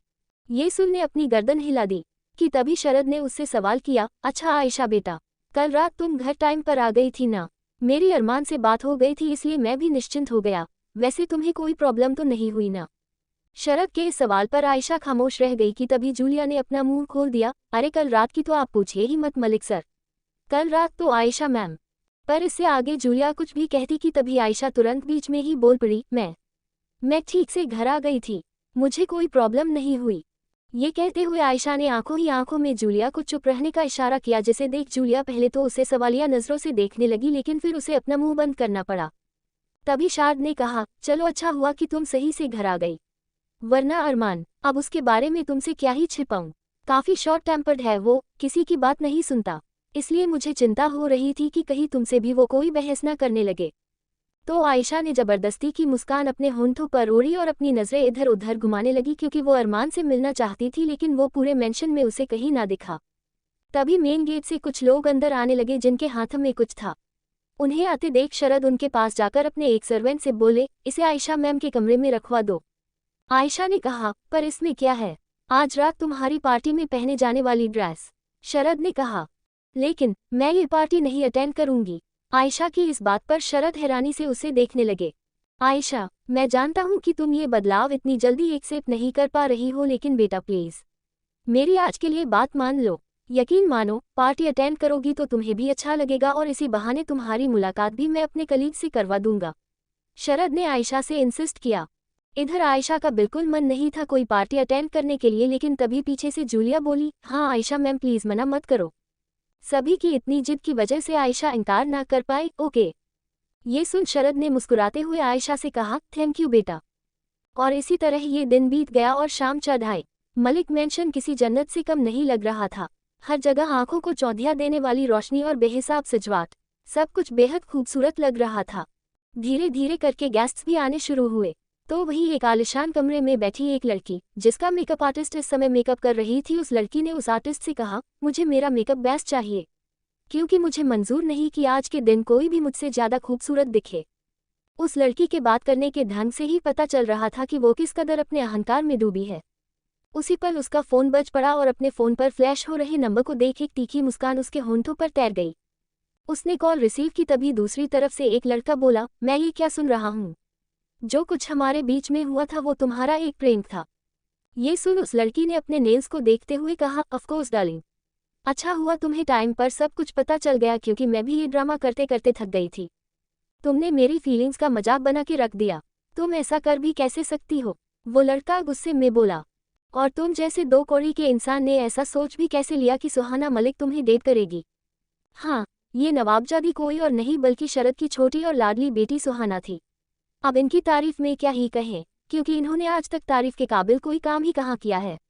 सोने की थाली में खाने वाली ये मगरूर मल्लिका आई एम द रूलर किस्म की सोच रखती थी, इसलिए इन्हें कोई फर्क नहीं पड़ता था लोगों से और उनकी फीलिंग्स से। सुहाना ने उस लड़के का फ़ोन बिना आगे उसकी बात सुने ही काट दिया और मुंह बनाते हुए बोली, स्टूपिड रोमियो। दूसरी तरफ वाइन कलर का स्लीवलेस गाउन पहने आज आयशा वो कहर ढा रही थी कि एक पल को खुद को ही ना पहचान पाई। उसके लिए जो मेकअप आर्टिस्ट भिजवाई गई थी उसने बहुत ही खूबसूरती से आयशा को तैयार किया था। उसकी आर्टिस्ट ने आयशा को देख मुस्कुराते हुए कहा, आप पर मेकअप करने के लिए हमें ज़्यादा एफर्ट्स लगाने ही नहीं पड़े, आप नेचुरली जो इतनी ब्यूटीफुल है। ये सुन आयशा मुस्कुराए और उसने खुद को मिरर में देखा। खुले बाल जो सलीके से उसकी पीठ पर सेट थे, वाइन कलर का टाइट फिटेड गाउन जो उसके छरहरे बदन को और अधिक निखारने का काम कर रहा था, स्लीवलेस बाहें जिनके द्वारा उसकी गोरी बाहें खिलकर चमक रही थी और चेहरे पर लाइट मेकअप, होंठों पर डार्क लिपस्टिक के साथ माशाअल्लाह कहर लग रही थी वो। और शायद सुहाना का आज सबसे खूबसूरत दिखने का सपना टूटने वाला था। खैर कुछ ही पलों में नीचे शाम रंगीन हो गई। सुहाना इस वक्त अपने कलीग्स और फ्रेंड्स के साथ मौजूद थी और उसके सो कॉल्ड फ्रेंड्स उसे चने के झाड़ पे चढ़ाने का काम बखूबी कर रहे थे, ये कह कहकर कि इस दुनिया में क्या बल्कि पूरे ब्रह्मांड में सुहाना मलिक जैसी हसीन अप्सरा पैदा ही नहीं हुई। लेकिन तभी कुछ ऐसा हुआ कि इस अप्सरा के होंठों की लिपी पुती मुस्कान गायब हो गई, क्योंकि सीढ़ियों से उतरती हुई आयशा पर जिसने भी अपनी नजर डाली वो मानो अपनी नजरें हटाना ही भूल गया। वो W she is such a beauty. Suhana के साथ खड़े उसके एक मेल फ्रेंड ने आयशा को मुंह फाड़े देखते हुए कहा, और ये देख सुहाना का रोम रोम क्रोध से भर उठा। इधर आयशा हर बात से अनजान जब नीचे आई तो खुद पर हर किसी की नजरें देख वो सिकुचा गई कि तभी शरद मुस्कुराते हुए आयशा के पास आकर खड़े हो गए और बेहद ही खुशी से भरी आवाज में बोले, everyone meet my daughter Ayesha Malik. सभी लोगों ने ताली बजानी शुरू कर दी, तो वही आयशा को अपना लास्ट नेम मुखर्जी की जगह मलिक सुनकर अच्छा नहीं लगा, लेकिन इतने खुशी के माहौल में वो कोई तमाशा नहीं बनाना चाहती थी, इसलिए वो खामोश रही। इधर शरद ने आगे कहा, जैसा कि आप में से किसी से भी ये नहीं छिपा है कि मैं सारिका मुखर्जी यानी आयशा की मां से शादी करने वाला था, लेकिन बीच में हुए हादसे के बाद सब कुछ मानो बिखर सा गया। लेकिन कहते हुए शाद ने आयशा को देखा, लेकिन आयशा को मैंने अपनी बेटी उसी दिन मान लिया था जिस दिन मैंने सारिका से शादी करने का वादा किया, और अब मैं चाहता हूं कि जो इज्जत आप सब अभी तक अरमान और सुहाना को देते आए हैं वही इज्जत आयशा को भी दें। और इसी के साथ ताश का एक नया पत्ता खुला, यानी आयशा का रिश्ता शरद से सौतेले बाप बेटी का रिश्ता था। यही वजह थी कि शरद ने अरमान को आयशा के बड़े भाई के रूप में इंट्रोड्यूस कराया, और यही वजह थी कि आयशा अभी तक शरद को एक्सेप्ट नहीं कर पाई थी, क्योंकि वो जानती थी कि शरद को एक्सेप्ट करने का मतलब था उन्हें अपने पिता के रूम में स्वीकार करना, और अपने पिता का हक वो इतनी जल्दी किसी को देने के लिए तैयार नहीं थी। खैर सभी लोगों ने तालियां बजाए और इसी तरह हर कोई आयशा से घुलने मिलने लगा कि तभी उसके सामने सुहाना आए, जिसके चेहरे पर इस समय बेहद ही कोल्ड एक्सप्रेशन थे, लेकिन आयशा इन सबसे अनजान उसकी तरफ हाथ बढ़ाते हुए बोली, हैप्पी बर्थडे सुहाना। आयशा की मुस्कुराहट देख सुहाना का दिल जल उठा। एक बेवजह की नफरत पाल ली उसने आयशा से सिर्फ इसलिए कि वो उससे ज्यादा खूबसूरत दिखती थी। लेकिन तभी सुहाना ने अपने होंठों पर हंसी का झूठा मुखौटा और कहा, हेलो डियर स्टेप सिस्टर। सुहाना ने आयशा से हाथ मिलाया और आगे कहा, वैसे कैसा लग रहा है तुम्हें यहाँ? अम्मा अच्छा लग रहा है। ऑफकोर्स अच्छा लगना चाहिए, आफ्टर ऑल फ्री में ही बिना कोई एफर्ट्स डाले तुम्हें इतना पैसा मिल गया। अच्छा तो जरूर लग रहा होगा। सुहाना ने सरेआम आयशा की इंसल्ट की थी। आयशा ने भी बात आगे ना बढ़ाते हुए कहा, एक्सक्यूज मी। कहकर जैसे ही आयशा वहां से जाने को हुई उसी पल सुहाना ने उसकी कलाई पकड़ ली और उसे अपने आपस खींचते हुए कहा, अरे कहाँ जा रही हो स्टेप सिस्टर? लगता है तुम्हें मेरी बात बुरी लग गई। अरे मैं तो बस मजाक कर रही थी। आज ही हमारी मुलाकात हुई है और फिर मेरा बर्थडे भी है, तो प्लीज तुम मेरे साथ डांस नहीं करोगी? ये सब कहते हुए सुहाना अपने मंसूबों में कामयाब हो चुकी थी, क्योंकि आयशा से बात करते दौरान उसका हाथ आयशा की पीठ पर था, जिसका फायदा उठाते हुए उसने आयशा के बैग की जिप पीछे से खोल दी। पर आयशा इन सब से पूरी तरह अनजान थी। नहीं सुहाना, प्लीज, मुझे डांस करना नहीं आता। आयशा ने मना करने की कोशिश की। अरे ऐसे कैसे नहीं आता, आज तो तुम्हें बर्थडे गर्ल की बात माननी ही होगी स्टेप्सिस। कमोन डांस करो। सुहाना जबरदस्ती आयशा को डांस फ्लोर पर ले आए। शरद अपने बिजनेस पार्टनर्स के साथ बाहर गार्डन एरिया में जा चुके थे, तो इधर आयशा के ज्यादा हिलने धूलने की वजह से उसकी जिप और अधिक खुलती ही जा रही थी। Small steps, dance for me, start the music. Suhana की जोर जबरदस्ती के सामने आयशा की एक नहीं चल पाई कि तभी पीछे से गाना शुरू हुआ। हाई हील ते नचेता तू बड़ी जचे, हाई हील ते नचेता तू बड़ी जचे। एक एक थुमके पे 100 तालियां, हिले जब लग तेरा, हिलती है बालिया। एक एक थुमके पे 100 तालियां, हिले जब लग मेरा, हिलती है बालिया। आयशा का जरा सा भी मन नहीं था डांस करने का, इसलिए वो जैसे ही डांस फ्लोर से उतरने को हुई उसी पल सुहाना और उसके दोस्तों ने उसे दोबारा स्टेज पर खींच लिया। एक एक थुमके पे 100 तालियां, हिले जब लग तेरा, हिलती है बालिया। 24 घंटे मुंडे रहते मेरे अग्गे पीछे, मेरे अग्गे पीछे, मेरे अग्गे पीछे। जद हाई हील ते नचे ता तू बड़ी जचे, हाई हील ते नचे ता तू बड़ी जचे, तू बड़ी जचे। आयशा परेशान हो चुकी थी इस जबरदस्ती पर, इसलिए इस बार वो जैसे ही जाने को हुई उसी पर सुहाना ने पीछे से ही उसके गाउन पर अपना पैर रख दिया और इसके बाद जो हुआ उससे आयशा का दिल धड़कना बंद हो गया। उसे एहसास हो गया कि उसकी ड्रेस पीछे से खुल गई है, इसलिए एक पल न लगा और उसका रोना छूट गया। उसे कुछ समझ नहीं आ रहा था कि इस सिचुएशन में वो कैसे सबकी नज़रों से छिपके जाए, क्योंकि हर किसी की नज़र उस पर थी। तभी सुहाना ने अनजान बनने का ढोंग करते हुए आयशा को दोबारा स्टेज पर धकेल दिया और इस बार आयशा के आंसू किसी से ना छिपे। और ये वो मंजर था जब सभी की नज़र में उसकी खुली हुई जिप आ गई। आयशा ने शर्म से अपनी नज़रें झुका ली और खुद को छिपाने की कोशिश करने लगी, लेकिन कोई फायदा ना हुआ। उसका शरीर कांप उठा, वो शर्म के मारे मरी जा रही थी। तो वही तमाशा देखने वाले तमाशा देख रहे थे और सुहाना के होंठों पर एक विजयी मुस्कान आ गई। आयशा से अब ये सब और बर्दाश्त ना हुआ और वो जैसे ही वहां से भागने को हुई उसी पल सुहाना ने अपना पैर उसके रास्ते में अड़ा दिया, जिससे जैसे ही वो औंधे मुंह जमीन पर गिरने को हुई उसी पल किसी की बाहों ने उसे थाम लिया। एक पल के लिए वहां सन्नाटा छा गया, तो वही आयशा को अपनी बाहों में संभालने वाला शख्स कोई और नहीं बल्कि अरमान था, जिसके चेहरे पर इस समय इस कदर क्रोध की का पहारा था कि वहां खड़े हर चेहरे की मुस्कान फीकी पड़ गई। तो इधर आयशा के हाथ मजबूती से अरमान की बाजू में गड़े थे और वो सिसकती रही, क्योंकि उसमें अब हिम्मत नहीं बची थी किसी से अपनी नज़रें मिलाने की। तभी अरमान ने उसे खुद से अलग किया और जब उसने आयशा का आंसुओं से लथपथ चेहरा और शर्म से झुकी नज़रें देखी तो मानो वो जल उठा। अरमान ने तुरंत अपना ब्लेजर उतारा और अगले ही पल उसे आयशा की पीठ पर डालकर उसके पतले से जिस्म को अपने ब्लेजर से ढक दिया। और तभी उसकी एक चीख पूरे हॉल में गूंज उठी, बंद करो म्यूजिक। उसकी चीख सुन एक पल को वहां हर कोई चेहूक उठा और सुहाना भी अपने भाई के इस गुस्से को देख खामोश रह गई। और इधर अरमान ने एक बार फिर आयशा के तड़प रहे चेहरे को देखा और अगले ही पल बिना किसी की परवाह किए उसने उसे अपनी गोद में उठा लिया और हर किसी को अनदेखा कर वहां से ऊपर जाने लगा। तो वही उसके इस बर्ताव को देख हर किसी का मुंह फटा रह गया और एक पल में ये चहकती शाम खामोश पड़ गई। ऊपर अरमान आयशा को उसके कमरे में लेकर आया और उसने आहिस्ता से उसे बिस्तर पर लिटा दिया, जिसके साथ ही आयशा फूटकर रो पड़ी। उसके हाथों ने कसके अरमान की शर्ट को अपनी मुट्ठी में भर लिया और उसके सीने पर अपना सिर टिकाए बेतहाशा रो पड़ी। अरमान ने तुरंत उसे अपनी बाहों में भर लिया और उसका सिर सहलाने लगा। तभी आयशा सिसकते हुए बोली, सबने देख लिया मुझे। आयशा की इस बात को सुन अरमान का दिल जल उठा। उसने मजबूती से उसे खुद की बाहों में जकते हुए कहा, शश, किसी ने कुछ नहीं देखा। आयशा का रोना बंद होने का नाम नहीं ले रहा था, तो वही वो इस बात से बेखबर थी कि उसे अरमान की बाहें कितना सुकून दे रही थी। एक अनोखा सा एहसास उसके दिल में उतर आया कि वो इन बाहों में सबसे ज्यादा महफूज है। अरमान के जिस्म की गर्माहट आयशा के मन उतरती जा रही थी। मैं अब कैसे फेस करूंगी सबको? हर किसी ने मुझे उस हालत में देख लिया। आयशा बच्चों की तरह रोए जा रही थी। तो वही अरमान ने उसका चेहरा अपने सीने से अलग किया और फिर उसके चेहरे को मजबूती से अपने हाथ में भर बोला, मेरी आंखों में देखो। ये सुन आयशा ने अपनी आंसुओं से सनी आंखें अरमान पर डाली। तभी अरमान ने कहा, तुम पर कोई उंगली भी नहीं उठा पाएगा, समझी तुम? लेकिन आयशा तो मानो पागल हो चुकी थी। सबके सामने मेरी इज्जत की धज्जियां उड़ गई। मुझे नहीं रहना यहाँ। आयशा लिसन टू मी, नहीं, मैं यहाँ नहीं रहूंगी। आयशा तो मानो पागल हो चुकी थी और अरमान की एक बात सुनने के लिए राजी नहीं थी। मेरी बात सुनो आयशा। आयशा, नहीं, मुझे कुछ नहीं सुनना, मैं यहाँ से। पर इससे आगे के शब्द उसकी हलक में अटके रह गए क्योंकि अरमान ने उसे खामोश करने के लिए उसके होंठों को अपने होंठों में दबा लिया था। आयशा स्तब्ध रह गई। उसकी आंखें फटी रह चुकी थी, लेकिन ना जाने क्यों आज उसने अरमान का विरोध नहीं किया, उल्टा आज उसके दिल की धड़कनें तेज हो गई अरमान के तपते होंठों को खुद पर हावी होते देख।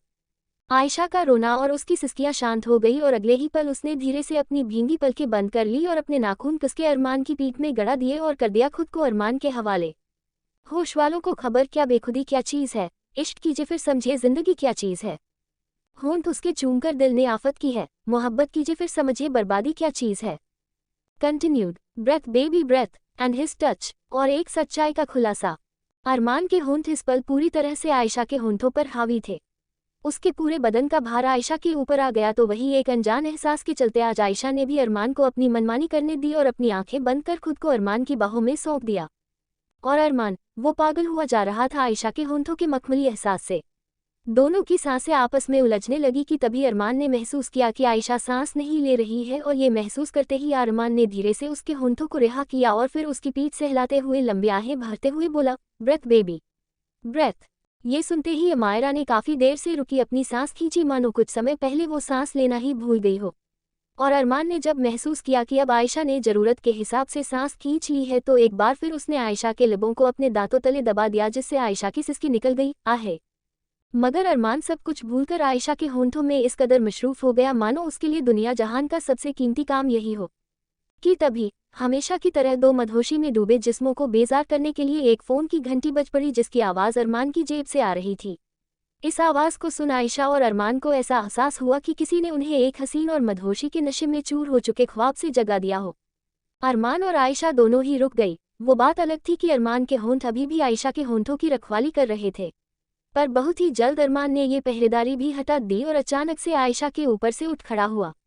और इधर आयशा, उसके जिस्म से अरमान जब भी अलग हुआ तो उसे ऐसा लगा मानो किसी ने उसके बदन का कोई अहम हिस्सा खींच लिया हो, क्योंकि कुछ पल पहले तक तो अरमान इस कदर उसके जिस्म में समा चुका था कि उनके अलग होने की उम्मीद खत्म हो गई। पर इससे भी ज्यादा तकलीफ आयशा को तब हुई जब अरमान अगले ही लम्हे में बिना कुछ कहे तेजी के साथ कमरे से बाहर चला गया। और उसके जाते ही आयशा खुद को भीतर से पूरी तरह खाली महसूस करने लगी। उसके आंसुओं ने एक दफ़ा फिर उसकी खूबसूरत आंखों को पानी से भर दिया, मगर इस बार उसके आंसुओं की वजह कुछ और थी, और वो था अरमान को खुद के करीब आने देने का गिल्ट। आयशा बिस्तर से उठ बैठी और उसने अपना सर पकड़ लिया। ये मैंने कैसे होने दिया? आखिर क्यों उन्हें अपने करीब आने की मंजूरी दे दी? इसी तरह आयशा अनगिनत सवालों से घिर गई। तो वही दूजे ओर अरमान का मन भी कहाँ सुकून में रह पा रहा था जब से आयशा उसकी जिंदगी में आई थी, क्योंकि उसके आने से पहले अरमान की जिंदगी का एकमात्र मकसद सिर्फ ये बन गया था कि वो उस रात वाली लड़की को अपनी आंखों के सामने ला खड़ा कर दे, जिसने अरमान मलिक के दिल पर इतना गहरा असर किया कि वो उस रात के बाद किसी दूसरी लड़की के करीब तक ना जा पाया। पर आयशा, आखिर आयशा के सामने ही द डेंजरस अरमान मालिक क्यों खुद से काबू खो बैठता था? अरमान इस वक्त इस हद तक गुस्से में बौखलाया हुआ था कि उसने एक वास उठाया और इतनी जोर से अपने सामने लगे शीशे पर दे मारा कि वो कांच टूटकर चकनाचूर हो गया।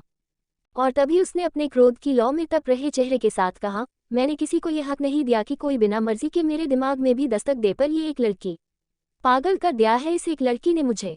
ये गहरी रात का अंधेरा अरमान के क्रोध के साथ खेल रहा था। अंडस्को आयशा के कमरे में उसके बिस्तर पर इस समय उसका सूटकेस खुला रखा था और आयशा कबर्ड से अपने कपड़े निकालने में जुटी थी। यानी लाजमी है वो ये घर छोड़कर जा रही थी।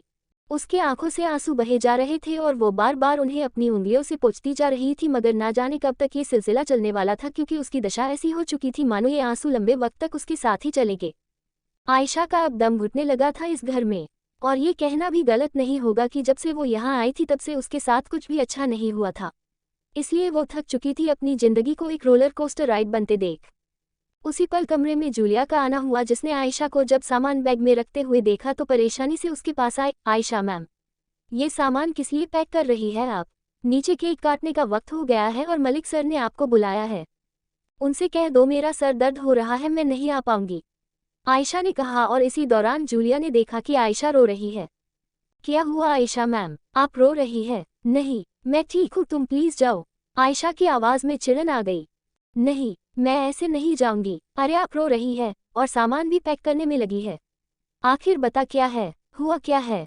तो इस बार आयशा चिल्ला पड़ी, जूलिया प्लीज मुझसे सवाल करके मेरी परेशानी और मत बढ़ाओ और चली जाओ यहाँ से।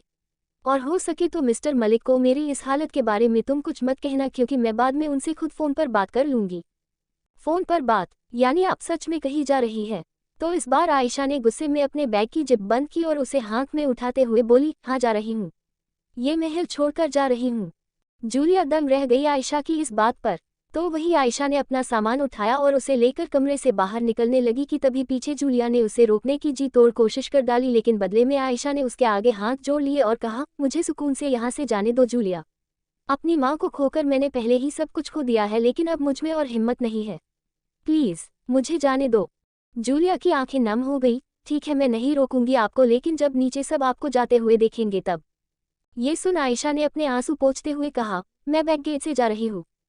कहकर आयशा जैसे ही वहां से जाने को हुई कि उसी पल वो रुकी और उसने जूलिया को गले से लगा लिया और कहा, थैंक यू। और इतना कहते ही आयशा वहां से चली गई तो उसे जाते देख जूलिया का दिल भर आया।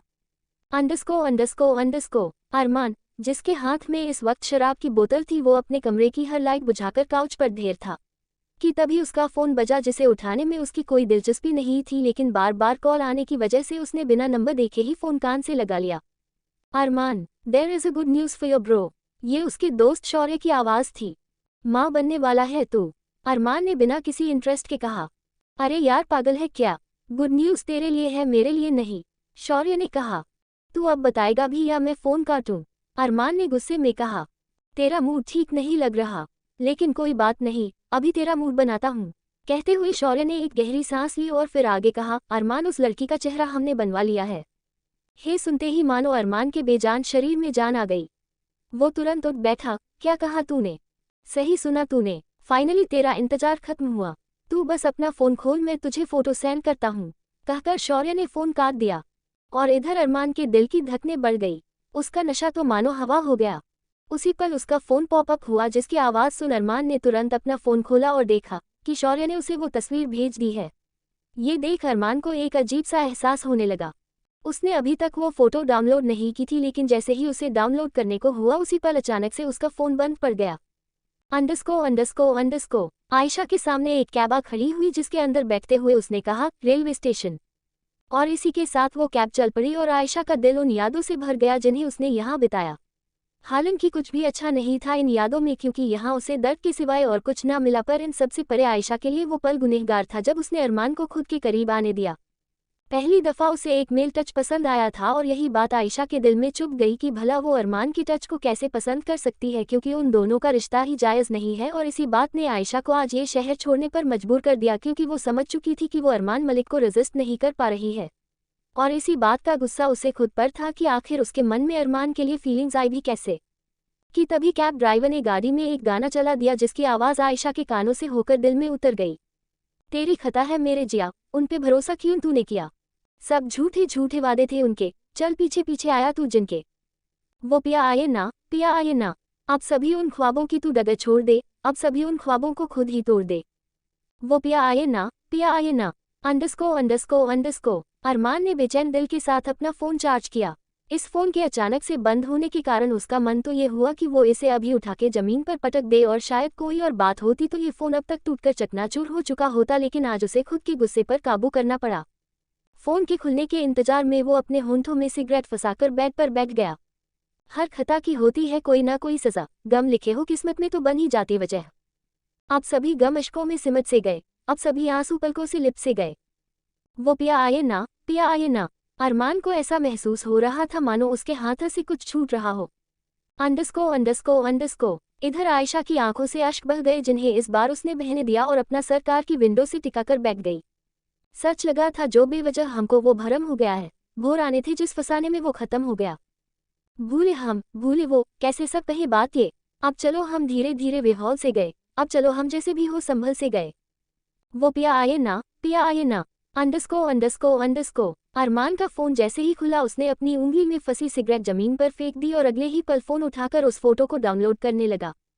वो फोटो जैसे जैसे डाउनलोड होती जा रही थी, वैसे वैसे उस लड़की का चेहरा अरमान के सामने आता जा रहा था। सबसे पहले आँख, फिर नाक, फिर होंठ, और इसी तरह आखिरकार अरमान की आंखों के सामने वो चेहरा आ ही गया, जिसे देखने के लिए उसने दिन रात एक कर डाले। और अब जब उसने ये चेहरा देखा तो मानो उसके जिस्म ने काम करना बंद कर दिया। क्योंकि उसके फ़ोन में खुली तस्वीर के पीछे की सूरत आयशा की थी, जिसे देख अरमान फ्रीज हो गया। कंटिन्यूड। आखिरकार तुम मेरी बाहों में आ ही गई and beginning of Armaan's possession. Ayesha की कैब सीधे रेलवे स्टेशन के सामने आकर रुकी, मगर आयशा को किसी बात का होश नहीं था और वो खामोशी से अपना सिर कार की विंडो से टिकाए बैठी रही जब कैब ड्राइवर की आवाज़ उसके कानों में पड़ी, मैम स्टेशन आ गया है। ये सुन आयशा अपनी सुध में आए और कार से बाहर उतरकर अपना सामान लेकर स्टेशन के अंदर पहुंच गई। कुछ ही पलों के इंतजार में उसकी ट्रेन आ चुकी थी, जिसके बाद वो जाकर ट्रेन में बैठ गई। उसके आंसू जरूर रुक गए थे पर आंखें रो रो कर लाल हो चुकी थी। वो अपनी सीट पर जाकर बैठ गई और इसी के साथ उसकी बेचैनी बढ़ गई। उसे समझ नहीं आ रहा था कि यहाँ से जाते हुए उसका दिल क्यों दुख रहा था, क्योंकि उसे तो तसल्ली मिलनी चाहिए कि आखिरकार वो अब इस जंजाल से आज़ाद हो जाएगी, मगर हुआ ऐसा कुछ भी नहीं, क्योंकि उसका मन तो बेचैनियों की धुन गुनगुना रहा था कि तभी ट्रेन की हुरिंग आयशा के कानों में पड़ी और इसी के साथ वो ट्रेन चल पड़ी।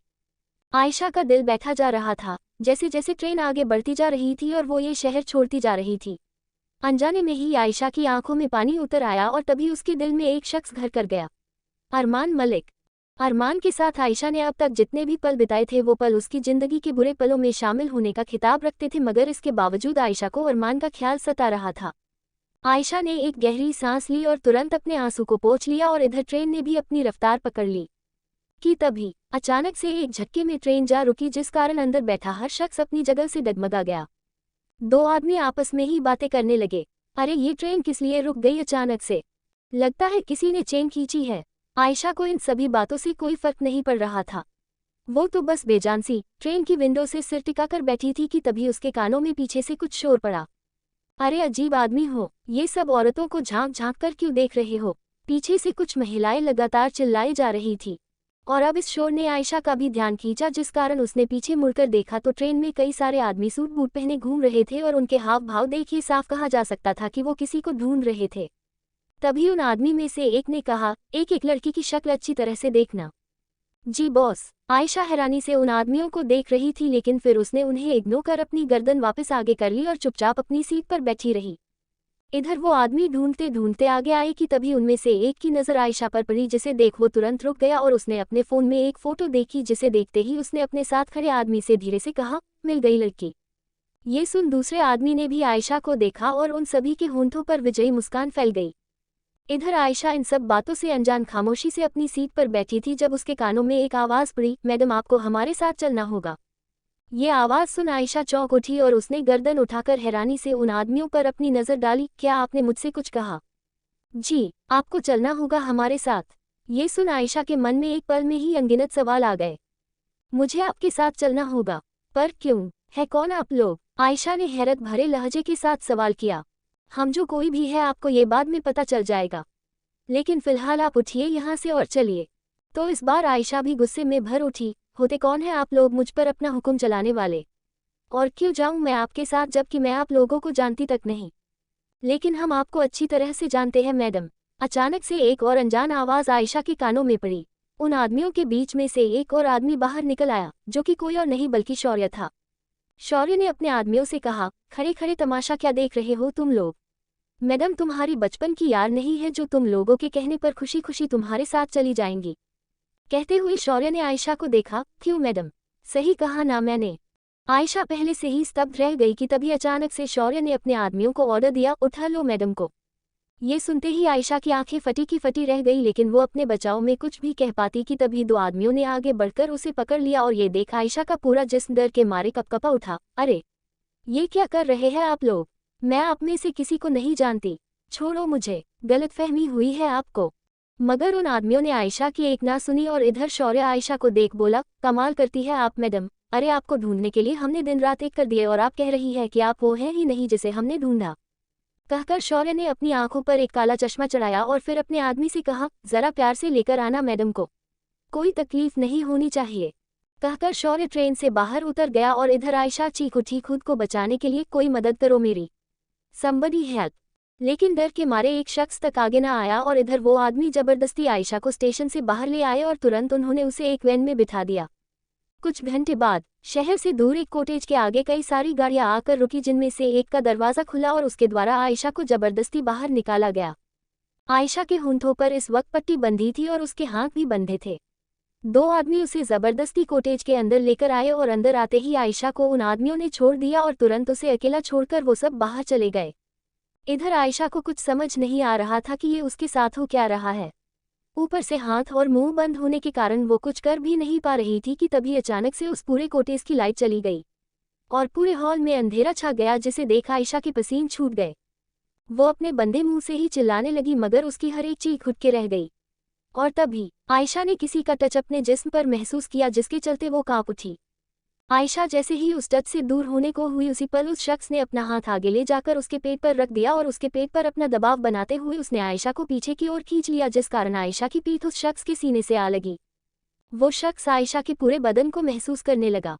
आज रात भी अंधेरा था और वो रात भी अंधेरे में डूबी हुई थी जब आयशा पहली दफा इस शख्स की जिंदगी में आई थी। वो शख्स आयशा की बाजुओं पर आहिस्ता आहिस्ता अपनी उंगली चलाने लगा और इधर आयशा तुरंत उस शख्स से दूर होने के लिए झटपटा उठी कि तभी उस शख्स ने कसके उसे अपनी मजबूत बाजुओं में जकड़ लिया और अपने होंठ आयशा के करीब ले जाकर धीरे से बोला, आखिरकार तुम मेरी बाहों में आ ही गई। आयशा ने जैसे ही ये जानी पहचानी आवाज़ सुनी तो मानो उसका पूरा बदन जकड़ गया और वो तुरंत उस शख्स की शक्ल देखने के लिए पलट गई, जिसके साथ ही एक धमाके के साथ पूरे हॉल में रोशनी फैल गई और इसी रोशनी में आयशा को जो चेहरा देखा उसे देख वो स्तब्ध रह गई, क्योंकि उसके सामने अरमान मलिक खड़ा था। कंटिन्यूड। कयामत है ये हुस्न का नशा भी थी अभी ठाकुर अरमान्स मैडनेस। अरमान को अपने सामने खड़ा देख आयशा दंग रही गई, पर तभी अचानक से उसकी आंखें बंद होने लगी और इसी के साथ आयशा के कदम बेहोशी के मारे डगमगा गए कि तभी अरमान ने उसे थाम लिया और आयशा उसकी बाहों में झूल गई। अरमान के चेहरे पर इस वक्त किसी भी तरह के एक्सप्रेशन नहीं थे। वो बस एकटक अपनी बाहों में झूली आयशा को देखे जा रहा था कि तभी उसने आयशा को अपनी गोद में उठाया और उसे एक अंधेरे में डूबे कमरे में ले आया। उसने किसी कांच की गुड़िया की तरह बेहद आहिस्ता से आयशा को बिस्तर पर लिटा दिया और बैग किनारे रखी लैंप को जला दिया, जिसकी पीली रोशनी सीधे आयशा के बदन पर आ गिरी और उस पीली रोशनी में आयशा का गोरा बदन सोने की तरह चमक उठा। अरमान का लहजा इस वक्त शांत जरूर था, मगर उसके जिस्म के भीतर जो तूफान आया था उसे शब्दों में नहीं उतारा जा सकता। अजीब सी नज़रों के साथ वो आयशा के पूरे बदन को देखने लगा, मानो अपनी नज़रों से ही वो उसके जिस्म को छू रहा हो। आयशा को देखते हुए उसके जहन में वो रात गूंजने लगी जब आयशा उस रात उससे टकराई थी। ये वही लड़की थी जिसने अरमान की रातों की नींद और दिन का सुकून छीन लिया।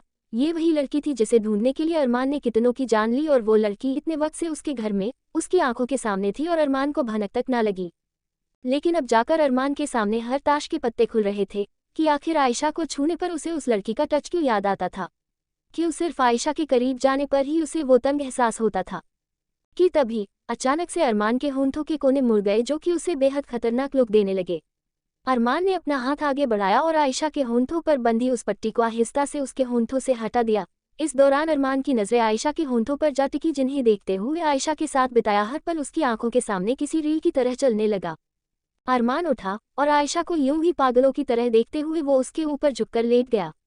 उसने अपनी नाक आयशा की गर्दन पर घुमाई और उसके जिस्म से उठ रही खुशबू को वो फुर्सत से महसूस करने लगा। और यकीनन ये सब करते हुए वो किसी साइकोपैथ से कम नहीं लग रहा था। कि तभी उसने अपना चेहरा आयशा के चेहरे के करीब किया और अपने अंगूठे को हौले से उसने आयशा के होंठों पर रख दिया और उन होंठों को अपने अंगूठे से मसलते हुए अरमान ने बेहद ही सनक भरे लहजे में कहा, कयामत है ये हुस्न का नशा भी। लत ऐसी लगी इसकी कि फिर कभी ना छूटी। अरमान के होंठों पर बिखरी मुस्कान एक अजीब दास्तां बयां कर रही थी, एक ऐसी दास्तां जिसमें हर हद पार होगी। अरमान अपनी दो उंगलियों को आयशा की गर्दन से ले जाते हुए उसके हाथ तक सहलाने लगा और उसके बदन को कुछ इस तरह देखने लगा मानो वो कुदरत का बनाया एक हसीन करिश्मा देख रहा हो। तो ये था वो हुस्न जिसने मुझे पागल कर दिया था। यानी जिस तितली को मैं आज़ाद समझ रहा था वो तो कब से मेरे पिंजरे में थी। ये कहते हुए अरमान ने उन उंगलियों को आयशा के गालों पर चलाया और बोला, बहुत तड़प आया तुमने बेबी गर्ल, और अब मेरी हर एक तरह का हिसाब तुमसे लिया जाएगा। प्यार से या। अरमान ने अपने शब्द जानबूझकर अधूरे छोड़ दिए और इसी के साथ जो हंसी उसके होंठों पर आई वो चीख चीख कर ये बयां कर रही थी कि कुछ ऐसा होने वाला है जो आयशा की जिंदगी को दिन के उजाले से रात के अंधेरों में तब्दील कर देगा। अंडस्को एक बार बाप में अतरंगी कपड़ों में नाचते हुए लोग और उनके बीचों बीच खड़ी कुछ लड़कियां जिन्होंने कपड़ों के नाम पर बस कुछ निजी अंगों को ढक रखा था, वो सब गाने की धुन पर थिरक रही थी कि तभी एक आदमी उनके बीचों बीच आ खड़ा हुआ और इसी के साथ पूरे बार में हूटिंग शुरू हो गई और पीछे से बज रहे म्यूजिक की आवाज़ को इस हद तक बढ़ा दिया कि कान फट जाए, आम इंसान के, वहाँ नाच रहे जानवरों के नहीं। और इधर वो आदमी उन लड़कियों के साथ गाने की धुन पर थिरकने लगा। वो हसीना वो नीलम परी कर गई कैसे जादूगरी, नींद इन आंखों से छीन ली है, दिल में बेचैनियां है भरी। मैं बेचारा हूँ आवारा, बोलो समझाऊं मैं ये अब किस किस को। दिल में मेरे है दर्द ए डिस्को, दर्द ए डिस्को, दर्द ए डिस्को, दिल में मेरे है दर्द ए डिस्को, दर्द ए डिस्को, दर्द ए डिस्को। तो वही बार के ही किसी अंधेरे कमरे में एक आदमी खून से लथपथ जमीन पर पड़ा था और उसके सामने अच्छी खासी कदकाठी का एक आदमी खड़ा था जिसने सफेद रंग की कसी हुई शर्ट पहनी थी जो कि लाल पड़ चुकी थी खून के छींटों की वजह से। बाजुओं को उसने कोहनी तक समेट रखा था और कलाई में बंधी थी रुद्राक्ष की माला और एक चांदी का कड़ा। शक्ल तो कतई बवाल थी, पर उसकी फुर्सत से तराशी शक्ल पर इस वक्त इस कद्र क्रोध की आग जल रही थी जो मानो हर किसी को जलाकर खाक कर दे। वो शख्स एड़ी के बल उस तड़पते आदमी के करीब जा बैठा और अपने हाथ में पकड़ी हुई बंदूक को अपने सिर पर सहलाते हुए बोला, आखिरी सवाल, कहाँ है वो? कहकर उसने वो गन उस आदमी के मुंह में ठूस दी और मुझे सिर्फ जवाब चाहिए। उसने वो गन उस आदमी के मुंह से हल्की सी बाहर निकाली कि तभी वो आदमी छूटते ही बोल पड़ा, मैं सच में नहीं जानता भाव, लेकिन रॉकी को जरूर पता होगा, वो बाहर मिलेगा। ये सुन उस शख्स ने उस गिड़गिड़ा रहे आदमी से कहा, चल अब मुंह खोल। वो आदमी सवालिया नजरों से उस शख्स को देखने लगा। जब जी भाव, मैंने कहा मुंह खोल, वो शख्स चिल्लाया और इधर उस आदमी ने डर के मारे अपना मुंह खोला और पलक झपकते ही उस शख्स ने वो गन उस आदमी के मुंह में पॉइंट करी और तभी धार धार धार कई गोलियां उसके मुंह में उड़ेल दी जिससे खून के छींटे उस शख्स के मुंह पर आ गिरे और इस वक्त वो राक्षस से कम नहीं लग रहा था। बाहर वो आदमी जो कि कोई और नहीं बल्कि रॉकी था, वो नशे में धुत उन लड़कियों के साथ अश्लीलता में पूरी तरह से उतारू था। ओ फसलें गुल थी, गुलपोशियों का मौसम था, हम पर कभी सरगोशियों का मौसम था, कैसा जुनून ख्वाबों की अंजुमन में था, क्या मैं कहूँ क्या मेरे बागपन में था। रंजिश का चला था फव्वारा, फूटा जो ख्वाब का गुब्बारा। तो फिरता हूँ मैं London, Paris, New York, LA, San Francisco. दिल में मेरे है दर्द ए डिस्को, दर्द ए डिस्को, दर्द ए डिस्को, दिल में मेरे है दर्द ए डिस्को, दर्द ए डिस्को, दर्द ए डिस्को। गाना अपनी धुन पर चले जा रहा था और रॉकी अपनी जिंदगी के मजे लेने में मशरूफ था कि तभी आहे, रॉकी की चीख के साथ गोली चलने की आवाज पूरे बार में गूंज उठी। रॉकी दर्द के मारे वही ढेर हो गया और इधर पूरे बार में अफरा तफरी मच गई और सब इधर से उधर भागने लगे कि तभी उस भीड़ में से वही शख्स बाहर निकला जिसने कुछ देर पहले अंदर उस आदमी को बेरहमी से मार डाला था। वो शख्स रॉकी के पास आया जिसे देख रॉकी की हालत ऐसी हो गई मानो प्यासे को पानी नहीं। इधर उस शख्स ने अपनी गन को रॉकी के निजी अंग पर रखते हुए कहा, दिल में मेरे है दर्द डिस्को, तो बोल कैसा लगा डिस्को वाला ये दर्द। रॉकी की हवा टाइट हो गई। भाव मेरे को मत मारना, मैंने कुछ नहीं किया। रॉकी गिड़गिड़ा उठा। वो मैं तय करूंगा कि तुझे मारना है या छोड़ना है, लेकिन अगर तूने मुझे उसके बारे में नहीं बताया तो ऐसी मौत मरेगा कि मरने के बाद भी अभय ठाकुर का नाम नहीं भूल पाएगा। वो शख्स जिसका नाम अभय ठाकुर था, जो कि कुछ नहीं बस इंसान के रूप में हैवान था, एक ऐसा हैवान जिसे देख खूबसूरती भी शर्मा जाए। भाव मेरे को सच में नहीं पता कि वो इस वक्त कहाँ है, सिवाय इसके कि आखिरी बार उसे मुंबई में देखा था। रॉकी ने रोते हुए कहा कि तभी अभय ने अपने फोन में एक फोटो निकाली और उसे रॉकी को दिखाते हुए कहा, ये थी उसके साथ। उस तस्वीर को देख रॉकी सोच में पड़ गया और फिर बोला, हाँ भाव, इसे भी देखा था। रॉकी की इस बात को सुनते ही अभय के होंठों पर मुस्कान आ गई। अब मेरे को छोड़ दो भाव। रॉकी ने हाथ जोड़ लिए तो इधर अभय ने अपना सिर घुमाया और कहा, चल ठीक है, छोड़ दिया। कहकर अभय पलटकर जाने लगा और इधर रॉकी ने राहत भरी सांस ली ही थी कि तभी अभय ने बिना मुड़े ही अपनी गन पीछे पॉइंट की और बूम, सारी की सारी गोलियां रॉकी के शरीर में उड़ेल दी और अभय आगे आकर वो कुछ पल के लिए रुका और फिर अपने फोन में मौजूद उस तस्वीर को देख उसने कहा, एक खेल तुमने खेला, अब एक खेल मैं खेलूंगा और इस बार खेल भी मेरा होगा, नियम भी मेरे होंगे और तुम भी मेरी होगी। ये कहते ही वो शख्स उस तस्वीर को देख मुस्कुरा उठा और उस तस्वीर में दिख रहे चेहरे के पीछे की सूरत किसी और की नहीं बल्कि आयशा की थी। Continued words baby words. अगली सुबह की जब पहली किरण आयशा के चेहरे पर पड़ी तो उसकी नींद में डूबी आंखें अब खुलने के लिए कसमसा उठी। वो नींद से जाग चुकी थी और उसने धीरे से अपनी पलकों को उठाया और कुछ पलों तक सब कुछ प्रोसेस करने में लगी रही कि आखिर वो कहाँ है और कैसे है कि तभी एक झटके में उसके दिमाग में कल रात का मंजर कौंध उठा और वो तुरंत बिस्तर से उठ खड़ी हुई। आग लगे रूम में भी उसे पसीने आने लगे जब एक एक कर उसके दिमाग में सारी चीजें आने लगी और आखिर में आया अरमान का चेहरा। उस चेहरे को देखते ही आयशा बेहोश हो चुकी थी और उसके बाद उसके साथ क्या उसे खुद कुछ होश नहीं। सबसे पहले उसने खुद की हालत को देखा तो एक राहत भरी सांस ली क्योंकि उसके कपड़े बिना किसी छेड़छाड़ के उसके बदन से लिपटे थे, लेकिन वो अब भी ये नहीं समझ पा रही थी कि कल रात आखिर उसे किन आदमियों ने पकड़ा था और आखिर में इस कॉटेज में अरमान का दिखना उसका क्या मतलब था। आयशा के मन में हजारों सवाल चलने लगे कि तभी वो दरवाजे के पास जाकर उसे खोलने की कोशिश करने लगी तो उसे एहसास हुआ कि दरवाज़ा तो बाहर से बंद है। आयशा के पूरे जिस्म में खौफ की लहर तैर गई और वो दरवाज़ा पीटते हुए चिल्लाई, कोई है? दरवाज़ा खोलो, मुझे क्यों पकड़ रखा है? प्लीज़ कोई दरवाज़ा खोलो। आयशा ना जाने कितनी देर तक वो दरवाज़ा पीटती रही, लेकिन उसकी हर कोशिश नाकामयाब रही और डर के मारे उसकी आंखें भर आई। वो दरवाजे से ही टिक कर बैठ गई और कहने लगी, ये सब क्या हो रहा है मेरे साथ? क्यों मुझे सुकून के 2 पल तक नहीं मिल रहे? आयशा की आंखों से एक आंसू का कतरा लुढ़ककर उसके गालों पर लौट गया, लेकिन उसने हिम्मत नहीं हारी और एक बार फिर खड़ी होकर दरवाज़ा पीटने लगी, मैंने कहा गेट खोलो, मुझे क्यों यहाँ बंद कर रखा है?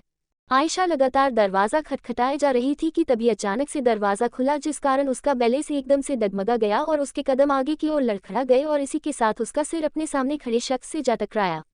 आयशा पहले तो हैरान रह गई, पर जब उसने अपनी गर्दन उठाकर देखा तो उसकी आंखें फैल गईं, क्योंकि उसके सामने अरमान खड़ा था।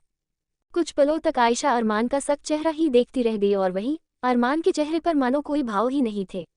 वो अपनी इमोशनलेस आंखों से आयशा को देखे जा रहा था।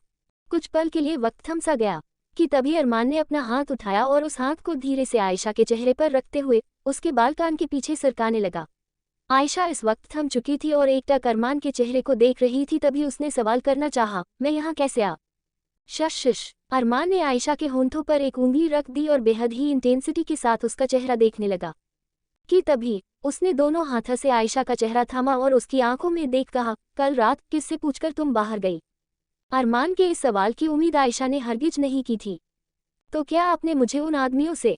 जितना पूछा जाए सिर्फ उतना जवाब दो। अरमान की आवाज़ ठंडी थी। तो यहाँ आयशा ने अपनी नज़रें झुका ली और लड़खड़ाते शब्दों के साथ बोली, मैं यहाँ नहीं रहना चाहती।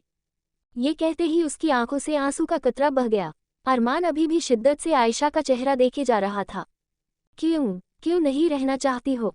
पता नहीं, आयशा ने अरमान से नज़रें चुराते हुए कहा। कि तभी अरमान ने अपना एक हाथ पीछे ले जाकर आयशा की कमर पर रखा और उसकी चिन को पकड़ उसका चेहरा ऊपर उठाते हुए कहा, लुक एट मी। लेकिन आयशा अब भी अपनी नज़रें झुकाए खड़ी रही और अरमान से दूर होने की जद्दोजहद में लग गई, पर अरमान ने उसकी कमर पर अपनी पकड़ बेहद मजबूत कर दी और उसे अपने करीब खींचते हुए दबी, मगर तेज भरी आवाज़ में एक एक शब्द पर जोर देते हुए बोला, आयशा लुक एट मी। उसकी इस टोन को सुन आयशा का शरीर ठंडा पड़ गया और उसने अपनी नज़रें उठाई, जो कि सीधा अरमान की नज़रों से जा टकराए। और तभी अरमान ने अपने दोनों हाथों से बेतहाशा मजबूती के साथ आयशा के चेहरे को थामा और अपना चेहरा उसकी शक्ल के इतने करीब कर लिया कि उनके होंठों के बीच मात्र कुछ इंच का फासला रह गया। तुम्हें ना ये घर छोड़कर जाने का हक है, ना ये शहर, और ना ही मुझे। अरमान की आवाज़ में इतना पैशन था कि आयशा स्तब्ध रह गई उसके शब्दों को सुन। और ना जाने क्यों वो इनकार तक नहीं कर पा रही थी, मानो अरमान की करीब उसे पूरी तरह से हिप्नोटाइज कर देती हो। अंडरस्टैंड, ये सुन आयशा ने किसी पपेट की तरह अपनी गर्दन हिला दी। Words baby, words. अरमान ने उसके होंठों पर अपना अंगूठा सहलाते हुए कहा। हाँ, अंडरस्टूड, आयशा ने कहा, जिसे सुन अरमान के होंठों के किनारे मुड़ गए। बेटर कहते हुए अरमान की नज़र आयशा के होंठों पर थम गई। उन दोनों के बीच में फिजिल टेंशन बहुत बढ़ गई थी।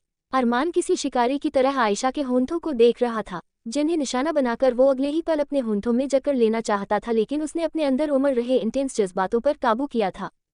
और तभी अरमान ने अपनी एक उंगली बेहद हौले से आयशा के गालों से होते हुए उसकी गर्दन तक ले जाते हुए कहा, जानलेवा है ख्वाहिशें मेरी, जो गर इसी पल बगवात पर उतर आई तो बर्बाद हो जाएगी तू। अरमान के इन शब्दों का अर्थ समझने में आयशा पूरी तरह से नाकामयाब थी। वो सवालिया नज़रों से उसकी आंखों में झांकने लगी तो अरमान को वक्त ना लगा उसकी नज़रों को पढ़ने में। मुझे समझने की कोशिश मत करो, उम्र बीत जाएगी पर अरमान मलिक की किताब का पन्ना एक तक नहीं समझ पाओगी। ये कहते ही अरमान ने एक झटके में आयशा को खुद से दूर किया, पर तभी अचानक से उसकी उंगलियां आयशा के सीने पर कुछ हरकत करने लगी। ये देख आयशा की सांसें ही थम गई, मगर वो उसे रोकने के लिए कुछ भी कर पाती। तब तक अरमाना ने उसकी टॉप के ऊपरी हिस्से के कुछ खुले हुए बटन्स को बंद कर दिया और तब जाकर आयशा को होश आया कि इतने समय से वो यूं ही अरमान के सामने खड़ी थी।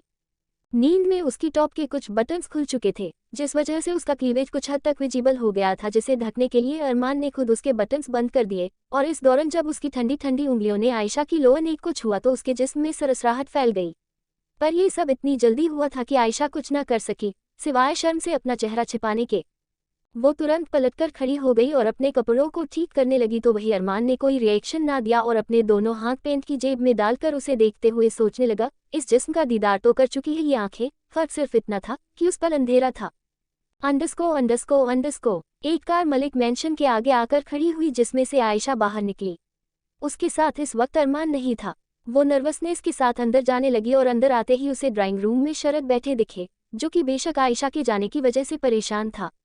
और तभी जूलिया की नज़र अंदर आती हुई आयशा पर गई, जिसे देखते ही वो तुरंत खुशी से चिल्ला पड़ी, आयशा मैम आ गई।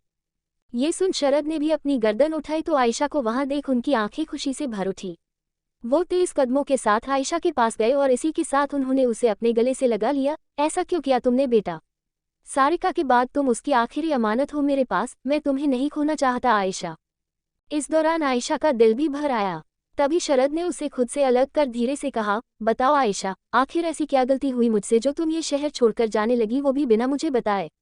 वो तो अच्छा हुआ अरमान ने समय रहते तुम्हारे बारे में पता करवा लिया, वरना। कहते हुए शरद रुक गए। मैं ठीक हूँ अब, और मुझे माफ कर दीजिए बिना बताए से जाने के लिए, आयशा ने कहा। इट्स ओके बेटा, लेकिन वादा करो अगली बार ऐसा हरगिज नहीं करोगी, शरद ने कहा। ये सुन आयशा के दिमाग में अरमान के कहे शब्द गूंजने लगे और फिर उसने कहा, जी अब ऐसा नहीं करूंगी। तभी जूलिया ने खुशी से कहा, चलिए आयशा मैम, मैं आपके कपड़े कमरे में रखवा दूं। कहकर जूलिया आयशा के साथ कमरे में आ गई और तभी आयशा ने उससे सवाल किया, उन्हें तुमने बताया था ना मेरे जाने के बारे में? उन्हें किन्हें? जूलिया ने कन्फ्यूजन में सवाल किया। अरे मिस्टर मलिक, आपका मतलब बड़े सर? नहीं, आयशा की जबान से अरमान का नाम नहीं निकल रहा था। आज तक उसने उसका नाम नहीं लिया था, इसलिए उसे काफी हिचकिचाहट हो रही थी उसका नाम पुकारने में। ऊपर से अरमान उम्र में भी उससे बड़ा था। मैं उनके बेटे की बात कर रही हूँ। अच्छा तो ये कहिए ना, अरमान भाई की बात कर रही है आप? जूलिया के मुंह से अरमान के लिए भाई सुन आयशा के गाल लाल पड़ गए। अरे आयशा मैम, क्या बताओ, अरमान सर इतने गुस्से में थे आपके जाने पर कि मैं तो डर के मारे बेहोश होते होते बची। उन्होंने मुझसे पूछा कि आप कहाँ गई है, और जीजस, उनसे झूठ बोलने की हिम्मत नहीं थी मुझमें, इसलिए मैंने सब कुछ उन्हें साफ साफ बता दिया, जूलिया ने बड़ी बड़ी आंख फाड़ते हुए कहा। और आयशा सोच में पड़ गई।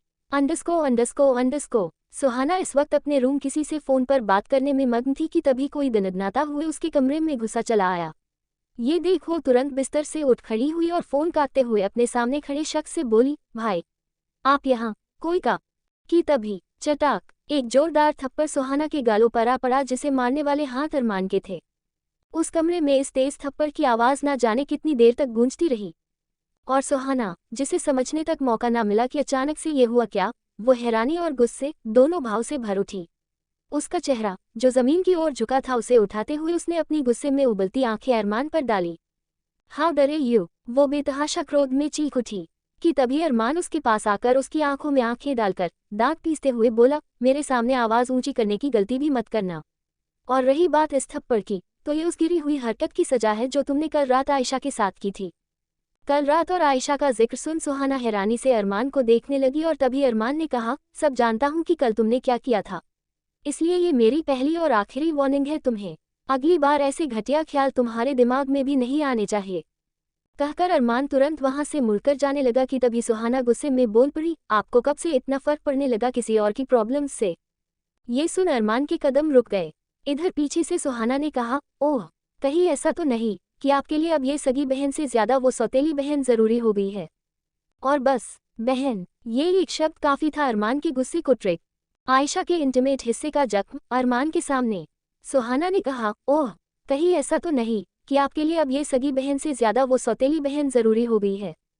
सुहाना के मुंह से इन शब्दों को सुन अरमान का इस कदर खून खौल उठा कि अगले ही पल उसने साइड में रखा कांच का वास उठाया और सीधे उसे सामने लगे बड़े से मिरर पर दे मारा, जिस कारण कांच टूटने की इतनी तेज आवाज सुन सुहाना डर के मारे कांप उठी। लेकिन अरमान का क्रोध थमने का नाम नहीं ले रहा था। वो दोबारा मुड़कर सुहाना के पास आया और सुहाना उसकी आंखों को देख सिहर उठी। कि तभी अरमान ने अपनी उंगली को सुहाना के सर पर टैप करते हुए एक एक शब्द पर जोर देते हुए कहा, अपने इस छोटे से दिमाग में एक बात हमेशा के लिए बिठा लेना कि वो मेरी बहन नहीं है। सुहाना का शरीर कांप उठा जब अरमान की उंगलियों ने उसके सर को छुआ। और खबरदार, जो आइंदा उससे मेरा किसी भी तरह का रिश्ता जोड़ा वरना। कहकर अरमान ने सुहाना की चिन पकड़ी और उसकी आंखों में आंखें डाल कहा, आगे तुम खुद समझदार हो। सुहाना की आंखों में डर स्पष्ट देखा जा सकता था। अरमान को कई दफा उसने गुस्से में देखा था, लेकिन ये शायद पहली दफा था जब वो खुद उस पर इस कदर चिल्लाया था। सुहाना ने अपना थूक निगल लिया और अरमान अगले ही पल वहां से चला गया। तो उसके जाते ही सुहाना की आंखों से आंसू निकल आए, लेकिन ये पछतावे के आंसू नहीं बल्कि नफरत के आंसू थे। उसने पूरे कमरे का सामान गुस्से में तोड़कर चकनाचूर कर डाला और बेतहाशा क्रोध के साथ चीख उठी, आहे। हाउ डरे ही स्लैप मी। सुहाना के गुस्से की कोई हद नहीं थी। वो इस कदर क्रोध में जल रही थी कि उसका शरीर कांपने लगा और उन्हीं कांपते हाथों से उसने अपने आंसू पोंछे। दैट बाय जो उस कोड़ी की लड़की के लिए उन्होंने मुझे मारा। सुहाना मलिक को ये कहते ही सुहाना के होंठों पर एक नफरत भरे भाव आ गए। तुझे तो मैं छोड़ूंगी नहीं आयशा, तू मुझसे मेरी फैमिली छीने आई है ना, अब देखती जा, मैं तुझसे तेरा सब कुछ छीन लूंगी। सुहाना के इरादे कितने खतरनाक थे ये तो उसके शब्दों से ही पता चल चुका था, लेकिन वो अपनी नफरत में आके आयशा के साथ क्या क्या कर सकती है, इस बात से पर्दा उठना अभी बाकी था। अंडरस्को अपने खिलाफ जन्म ले रही हर साजिशों से अनजान आयशा इस वक्त शावर के नीचे खड़ी थी। उसने अपनी आंखें बंद कर रखी थी और शावर से बह रहे पानी की बूंदें उसके जिस्म के साथ साथ दिमाग को भी ठंडक पहुंचाने का काम कर रही थी। उसके दिमाग में कई सारे ख्याल एक साथ चल रहे थे, लेकिन उन ख्यालों में भी सबसे ऊपर अरमान की जगह थी। आयशा इतना तो समझ चुकी थी कि अरमान मलिक नाम का शख्स उसके दिलो दिमाग से ऐसे नहीं निकल पाएगा। खैर, आयशा ने एक गहरी सांस ली और शावर बंद कर बाथरोब लपेटकर वॉशरूम से बाहर आ गई। लेकिन वो जैसे ही बाहर आई कि तभी अपने सामने का नज़ारा देख उसकी आंखें फटी की फटी रह गईं, क्योंकि उसके कमरे में उसके बिस्तर पर इस वक्त अरमान बैठा था और उसे वहां देख आयशा का खून उतरकर उसके मुंह पर आ गया। वो उसे देखते ही चीख उठी और अपनी हालत को मद्देनजर रखते हुए जैसे ही खुद को छिपाने के लिए दोबारा वॉशरूम में भागने को हुई, उसी पल फर्श पर पानी होने की वजह से उसका पैर मुड़ गया, जिस कारण वो अंदर तो जा ना पाए, लेकिन पैर में मोच आने के कारण उसके कदम जरूर लड़खड़ा गए। पर इससे पहले कि वो गिरती तब तक अरमान की मजबूत बाहों ने उसे संभाल लिया था। पैर में मोच आने के कारण आयशा के हाथ अनायास ही अरमान की बाजुओं पर जकड़ गए, क्योंकि उससे खड़ा तक नहीं हुआ जा रहा था। ऊपर से वो जिस हालत में अरमान के सामने खड़ी थी, उस हालत में वो तुरंत वहां से भाग जाना चाहती थी, लेकिन वो जितनी कोशिश करती थी अरमान के साथ ऐसे ऑकवर्ड सिचुएशन से बचने की, हालात उतने ही बदतर हो जाते थे उसके लिए। इधर आयशा खुद को संभाल ही पाई थी कि तभी अरमान ने अचानक से उसे अपनी गोद में उठा लिया और ये देख तो आयशा के दिल ने धड़कना ही बंद कर दिया। ये क्या कर रहे हैं आप? छोड़िए माँ, साइलेंट। अरमान ने बस एक लफ्ज कहा और बेचारी आयशा चुप भी हो गई। अरमान का ऑरा इतना कंट्रोलिंग और डोमिनेटिंग था कि आयशा पूरी तरह से सबमिट हो जाती थी उसके आगे। तब तक अरमान ने आयशा को बिस्तर पर बिठाया और उसका पैर अपनी थाइस पर रखते हुए बोला, कहाँ मोचाई है? पर आयशा शर्म से मरी जा रही थी। उसका बाथरोब केवल उसके घुटनों तक आ रहा था, जिस वजह से उसके आधे पैर अरमान के सामने विजिबल थे। वो अपना पैर वापस खींचने लगी। नहीं, मैं ठीक हूँ। उसके इस जवाब को सुन अरमान ने एक नज़र उसे देखा और अगले ही पल एक झटके में उठाकर उसे खड़ा कर दिया, जिस कारण आयशा के जिस्म में दर्द की लहर दौड़ उठी और वो तुरंत अरमान की बाजुओं को पकड़कर कराह उठी। आहे, क्या हुआ? तुम तो ठीक थी ना? अरमान ने उसे देखते हुए कहा और फिर एक बार फिर उसे बिस्तर पर बिठाते हुए कहा, अब मुझे मेरी बात रिपीट करने का मौका मत देना। नाउ टेल मी, कहाँ है मोच?